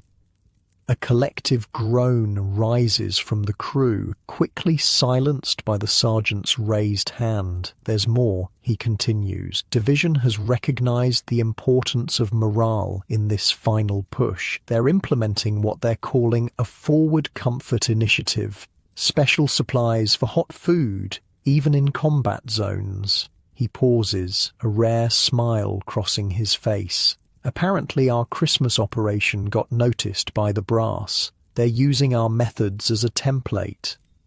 Pride blooms in your chest, unexpected, unfamiliar, but welcome. In a war where recognition usually comes posthumously, this acknowledgement of your work feels monumental. Does this mean better supplies? Jenkins asks, always practical. Some, the sergeant nods. And priority on transport for kitchen equipment. They've finally realized that an army with hot food fights better than one on cold rations. That night, as you pack up for the move, Miller sits beside you, both of you taking a rare break to smoke a cigarette in the shelter of a supply tent. You know what's crazy, he says, watching the smoke curl in the cold air. When this all started, I thought being a cook was the worst job in the army. All the work, none of the glory. He takes another drag. Now I wouldn't trade it for anything. We're making a difference, not by killing, but by keeping people alive, body and soul. You nod, understanding exactly what he means. Never thought food could mean so much. It's not just food, he replies. It's home. It's normal life. It's proof that somewhere in this crazy war, humanity still exists. He flicks his cigarette into the snow. Pretty heavy stuff for a couple of guys who just wanted to avoid the infantry, huh? You laugh, but he's right. Somewhere along the way, this job became a calling. The simple act of feeding men in the worst circumstances possible has become something approaching sacred. As you settle into your sleeping bag for the last night in this position, you reflect on the journey so far, from the basic training kitchen with its mountains of potatoes to the frontline goulash cannone under artillery fire, from cooking by rote to creating meals that sustain not just bodies, but spirits, from a random collection of men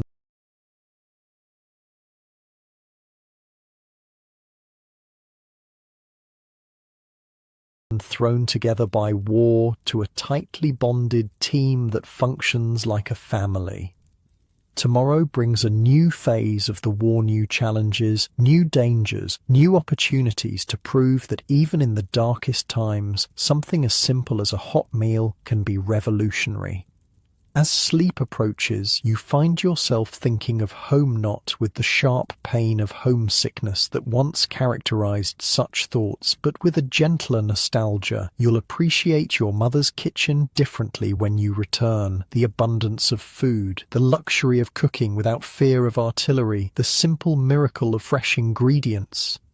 If you return. Because despite the improved morale, despite the recognition from headquarters, despite everything, this is still war. And war takes without asking, without discrimination, without mercy. The Rhine River stretches before you, wide and grey, in the early morning light. On the far bank lies Germany proper, the heartland of the Third Reich. The air tastes different somehow, charged with the knowledge that you're witnessing history. Hell of a view, Jenkins says, coming to stand beside you. Never thought I'd see it. It's March 1945. After months of brutal fighting through winter, the Allied forces have reached this crucial barrier. Engineers work frantically to construct pontoon bridges across the river, replacing those destroyed by retreating German forces. Your field kitchen is set up half a mile back, feeding the endless stream of men and equipment moving toward the crossing point. The pace is frantic. The generals want to maintain momentum to cross before the Germans can reorganize their defense. We're crossing tomorrow, the sergeant announces during dinner preparation. Our unit will be in third wave. We need to break down the kitchen tonight, ready to move at 0400. "We crossing with the troops?" Miller asks, the concern evident in his voice. "The Rhine crossing is expected to meet heavy resistance. No, we'll wait until the bridgehead is secured, then bring the kitchen across. Should be late tomorrow, assuming everything goes according to plan. Everyone knows that in war nothing ever goes according to plan." That night, as you dismantle the field kitchen, an artillery barrage opens up, the Germans targeting the assembly areas near the river. The sky lights up with explosions, the ground trembling beneath your feet. "Keep working," the sergeant orders. "We need to be ready to move no matter what." By midnight, everything is packed and loaded onto trucks. The kitchen crew gathers in a small tent, unable to sleep through the continuing bombardment. The conversation turns, as it often does before major operations, to home. "First thing I'm gonna do when I get back," Miller says, lighting a cigarette, "is ask my mother to cook me a steak. A real one, thick as my thumb, with fried potatoes and gravy. Beer," Jenkins contributes. "A cold beer that wasn't brewed in someone's helmet." "Hot bath," Parker adds. "Gonna soak until my skin wrinkles up like a raisin." "What about you?" Miller asks, turning to you. You consider the question. After all you've experienced, the simple pleasures of home seem almost unimaginable. "Sleep," you finally answer, "in a real bed with clean sheets for about a week straight." They laugh, but it's a laugh of understanding. Sleep, real, safe, comfortable sleep has become the most precious commodity in your world. At Eero 400, the sergeant rouses everyone. "Change of plans," he announces. "The crossing has been delayed. German resistance is heavier than expected." Through the morning, you watch as more artillery is brought up, as bombers fly overhead toward German positions, as the methodical machinery of war adjusts to the unexpected obstacle. Your kitchen remains packed, ready to move, which means you're limited to cold rations and hastily boiled coffee for the waiting troops. "They need hot food," the sergeant says, watching the men huddled in foxholes and behind vehicles, some having been in position for over 24 hours now. "We can't set up the full kitchen, but we need to do something." "What about the emergency setup?" you suggest. "The one from the manual?" The emergency field kitchen setup is designed for exactly this situation, a stripped-down version using minimal equipment that can be quickly assembled and disassembled. You've practiced it during training but never implemented it in the field. The sergeant considers this, then nods. "Do it. Use the small truck as a windbreak. Keep everything low profile." With Jenkins and Miller, you quickly unpack the essential components: a small, smokeless stove, 2 medium cooking pots, basic utensils, and the lightweight, insulated food containers. The setup is designed to produce 1 hot item soup, stew, or porridge in quantity. "What can we make with what we've got unpacked?" the sergeant asks. You assess the readily available supplies: canned meat, dried beans, some root vegetables, flour, salt, and a few precious spices saved from the Christmas care package. Bean and meat stew, you decide. Filling, high protein, can be stretched with flour to thicken it. "We can have it ready in 2 hours. "Do it," the sergeant orders. "I'll arrange for runners to deliver it to the forward positions." Working with practiced efficiency, you and the kitchen crew prepare the emergency meal. The small stove is harder to regulate than the goulash kanone, requiring constant attention to prevent the stew from burning. Without proper ventilation, the smoke makes your eyes water despite the stove's smokeless design. As you cook, the artillery duel intensifies. German shells fall closer to your position. The ground shakes continuously. Twice you have to pause to take cover when incoming fire becomes too close for comfort. "They've spotted the crossing point," Jenkins says grimly after a particularly close explosion. "They're walking their fire up and down the bank."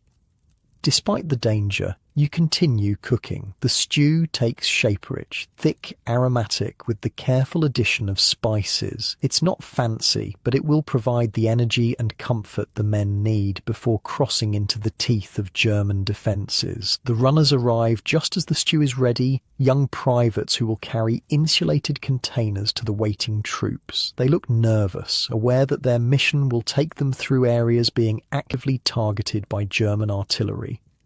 Keep low, move fast, the sergeant instructs them. This food might be the last hot meal these men get for days. As the runners depart, laden with the precious cargo, you feel the familiar mix of pride and concern. Pride in providing sustenance under impossible conditions. Concern for the men who will risk their lives to deliver it, and for those who wait to receive it. Now we wait, the sergeant says, and stay ready to move. The waiting is perhaps the hardest part. Hours pass as reports filter back, the bridgehead established but under heavy counterattack, casualties mounting, the situation fluid. Your unit remains in reserve, ready to cross once the area is secured. Night falls, bringing no respite from the artillery or the tension. Sleep comes in brief snatches, interrupted by explosions or urgent updates. The kitchen remains packed, limiting you to providing only the most basic sustenance. Dawn breaks on the second day of the crossing operation. The sergeant gathers the kitchen crew with news. We're crossing today, he announces. The engineers have a bridge that's holding. Our unit moves in 2 hours. The crossing itself is a nightmare etched into your memory forever. The pontoon bridge sways under the weight of vehicles. German artillery continues to target the area, shells splashing into the water perilously close to the structure. Luftwaffe planes appear suddenly, strafing the exposed crossing before Allied fighters drive them off.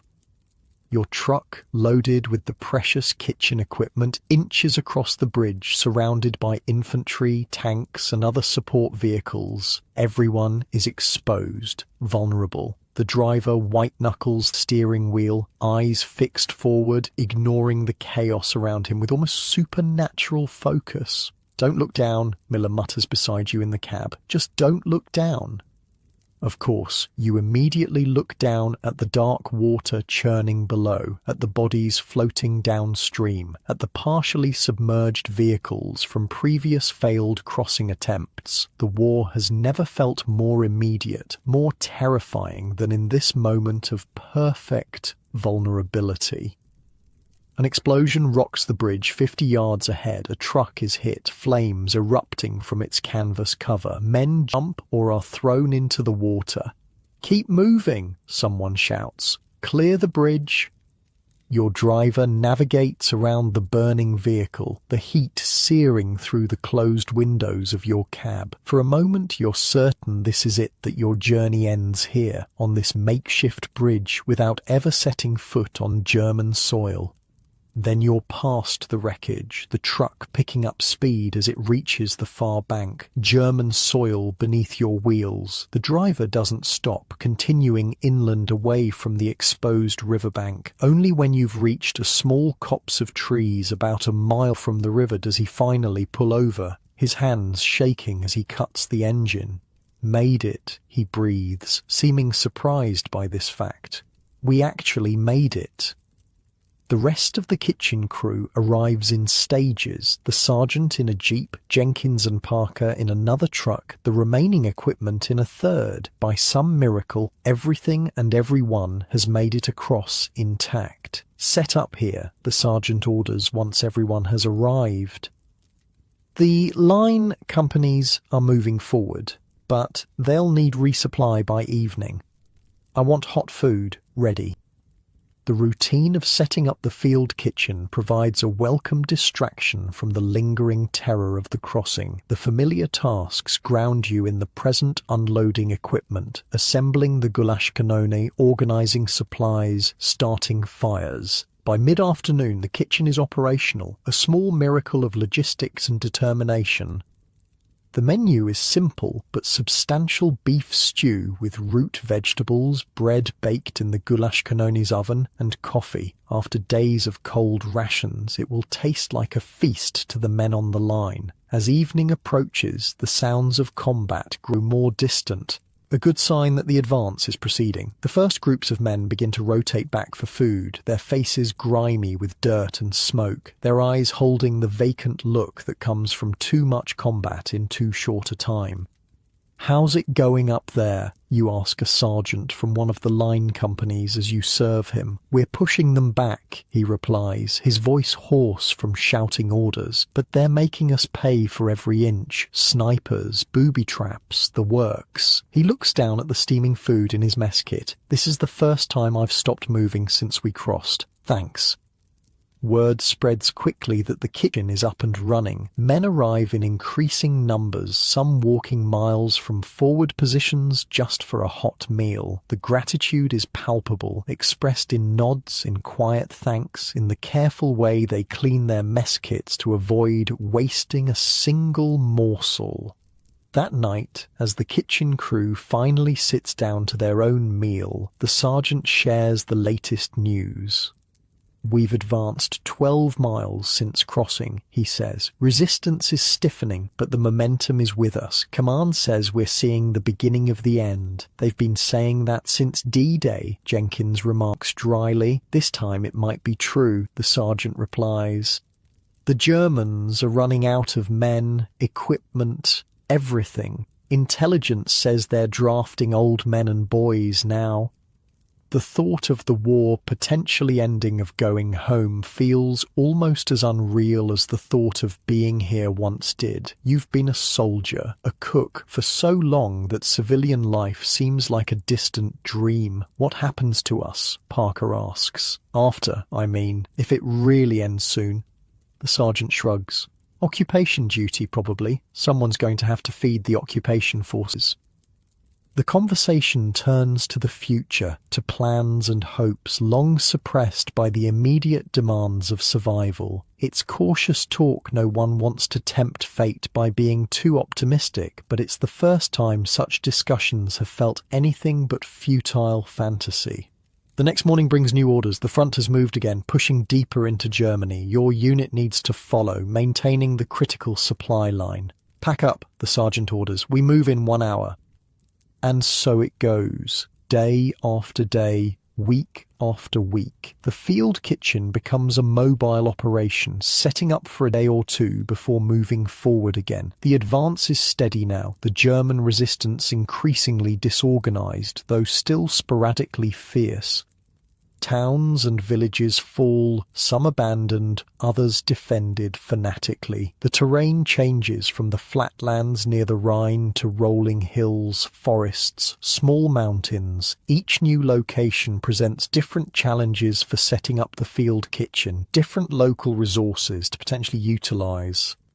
Food supplies become erratic as the supply lines stretch and German resistance targets the routes. You become expert at foraging, finding abandoned farms, requisitioning from German civilians, always with receipts for future reimbursement as per regulations, utilizing wild plants when necessary. "Never thought I'd be cooking dandelion greens and nettles," Miller comments, as you prepare a soup using these foraged ingredients to supplement the dwindling meat ration. "My mother would be horrified." "Your mother never had to feed an army on the move with no supply convoy for 3 days, Jenkins replies. "You use what you've got." What you've got becomes increasingly creative. German potato sellers yield their treasures. Abandoned chickens provide eggs and occasionally meat. Wild mushrooms carefully identified using a manual Jenkins Carisad flavor to otherwise bland dishes. Even German military rations captured in quantity during the advance are repurposed and improved upon. In mid-April, your unit pauses outside a small German town that has offered token resistance before surrendering. The spring weather has turned surprisingly warm, a welcome change after the brutal winter. As you set up the kitchen in a meadow blooming with early flowers, news arrives that transforms everything. President Roosevelt has died. The information ripples through the camp, creating a strange, subdued atmosphere. For many of the men, Roosevelt has been the only president they've ever known. His voice on the radio, his leadership through depression and war has been a constant in their lives. "We'll need to do something," the sergeant says quietly. "Something to mark it, to let the men mourn." That night, you prepare a special meal, not a feast like Christmas, but something carefully crafted to provide comfort. A simple beef stew, rich with vegetables, fresh bread, the yeast given extra time to rise, creating a perfect texture. And for dessert, a bread pudding similar to the one from Christmas, this time flavored with foraged berries that stain it a deep purple. The men eat in unusual silence, processing their grief. Many speak of home, of what Roosevelt meant to their families during the Depression. Some worry about the war. Will this change things? Will the new President Truman have the same resolve? "Nothing changes for us," the sergeant tells the kitchen crew as you clean up after the meal. "We keep doing our job, one meal at a time." One meal at a time. The mantra that has carried you through the worst of the war continues to guide you through these final, uncertain days. 2 weeks later, cooking breakfast on a misty German morning, you hear a sound that stops everyone in their tracks, cheering. Not isolated shouts, but a wave of human voices expressing pure joy, rolling through the camp from east to west. A jeep roars up to the field kitchen, a lieutenant standing in the passenger seat, his face alight with excitement. "It's over," he shouts. "Hitler's dead, Berlin has fallen, the Germans are surrendering." For a moment, no one moves. The news is too massive, too long-awaited to immediately process. Then Jenkins drops a pot, the clatter breaking the spell, and the kitchen crew erupts in celebration. Embracing, shouting, some weeping openly. The sergeant, always proper, always in control, actually picks up Parker and spins him around before setting him down, both men laughing like children. "Is it really over?" Miller asks, his voice small, almost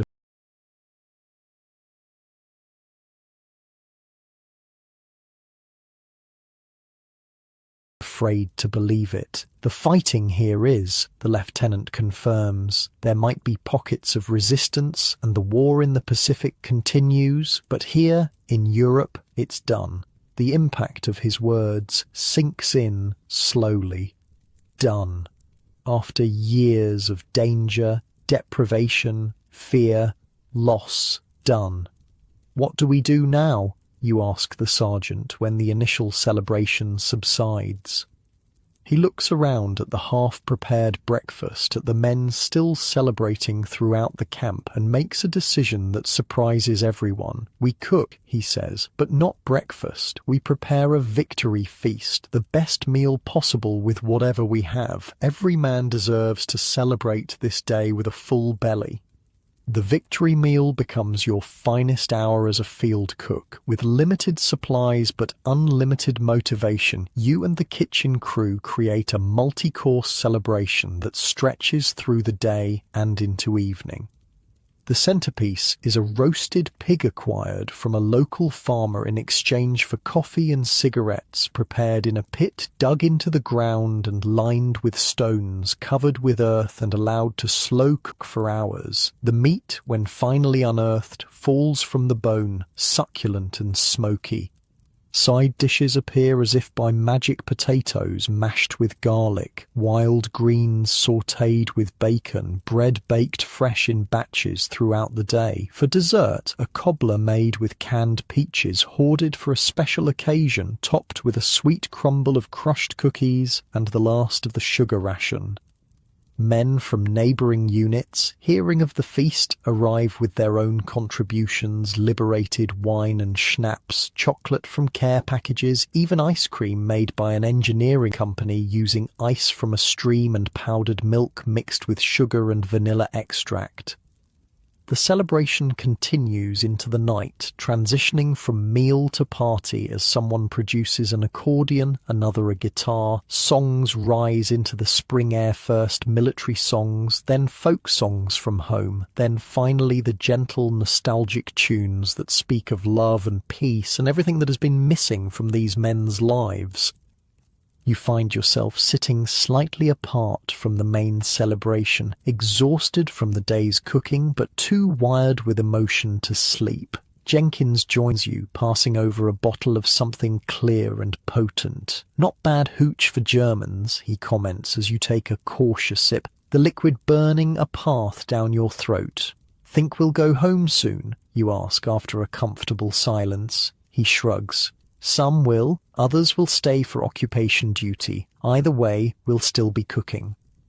"It'll be different though," you say. "Cooking without the fear, without the shortages, without the danger," he adds, his voice softening, "without wondering if each meal might be someone's last." You both contemplate this, watching the celebration continue around the campfires. The men look different already, younger, lighter, as if the end of hostilities has physically transformed them. "We did all right," Jenkins says finally. "For a bunch of guys who mostly became cooks to avoid the infantry. We did more than all right," you correct him. "We kept them fed. We kept them going." You gesture toward the celebrating soldiers. "We're part of why they're still alive to see this day." He nods, accepting this truth. "Never thought food could matter so much." "It's never just food," you reply, echoing Miller's words from months ago. "It's home, it's care, it's humanity."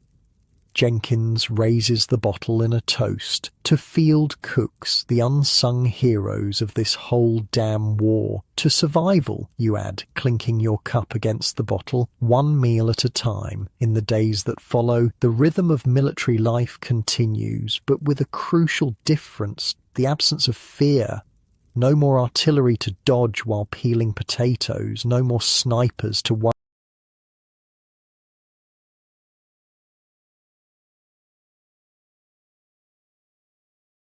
about while delivering food to forward positions, no more constant vigilance against attack.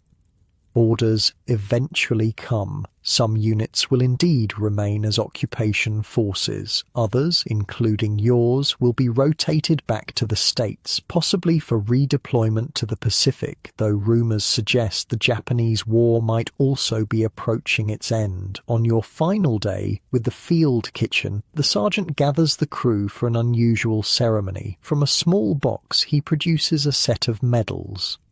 "These," he explains, "are bronze stars. Not the usual decoration for cooks, I know, but I submitted recommendations with supporting statements from infantry commanders about the impact of our operation on morale and fighting effectiveness. Headquarters approved." One by one, he pins the medals on each member of the kitchen crew. When he reaches you, he actually smiles, a rare, genuine expression that transforms his usually stern face.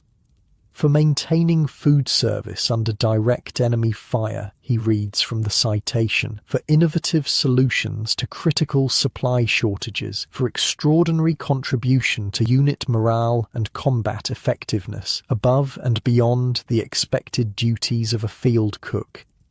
The weight of the medal on your chest feels strange, unexpected. Cooks don't usually get recognition, let alone decorations. The moment crystallizes everything you've experienced, all the danger, hardship, and unexpected pride of your war service. Later, as you pack your personal gear for the journey home, Miller sits on his cot across from yours, also packing. "What will you do?" he asks. "After, when we're really done with all this?"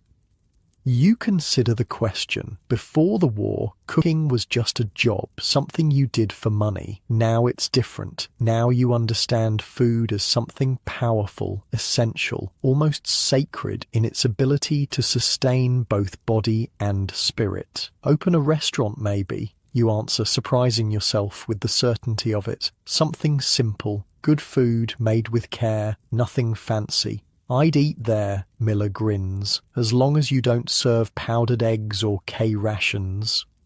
"Deal," you laugh. "No K-rations. Ever again." The journey home is Longby truck to the coast, by ship across the Atlantic, by train across America. Throughout, you continue your duties as a cook, though the circumstances grow increasingly luxurious compared to the frontline conditions you've become accustomed to. On the ship, with a proper galley and abundant supplies, you actually find yourself missing the challenges of field cooking, the creativity required to make palatable meals from limited ingredients, the satisfaction of feeding hungry men who truly appreciate every bite, the bond formed with your crew through shared hardship.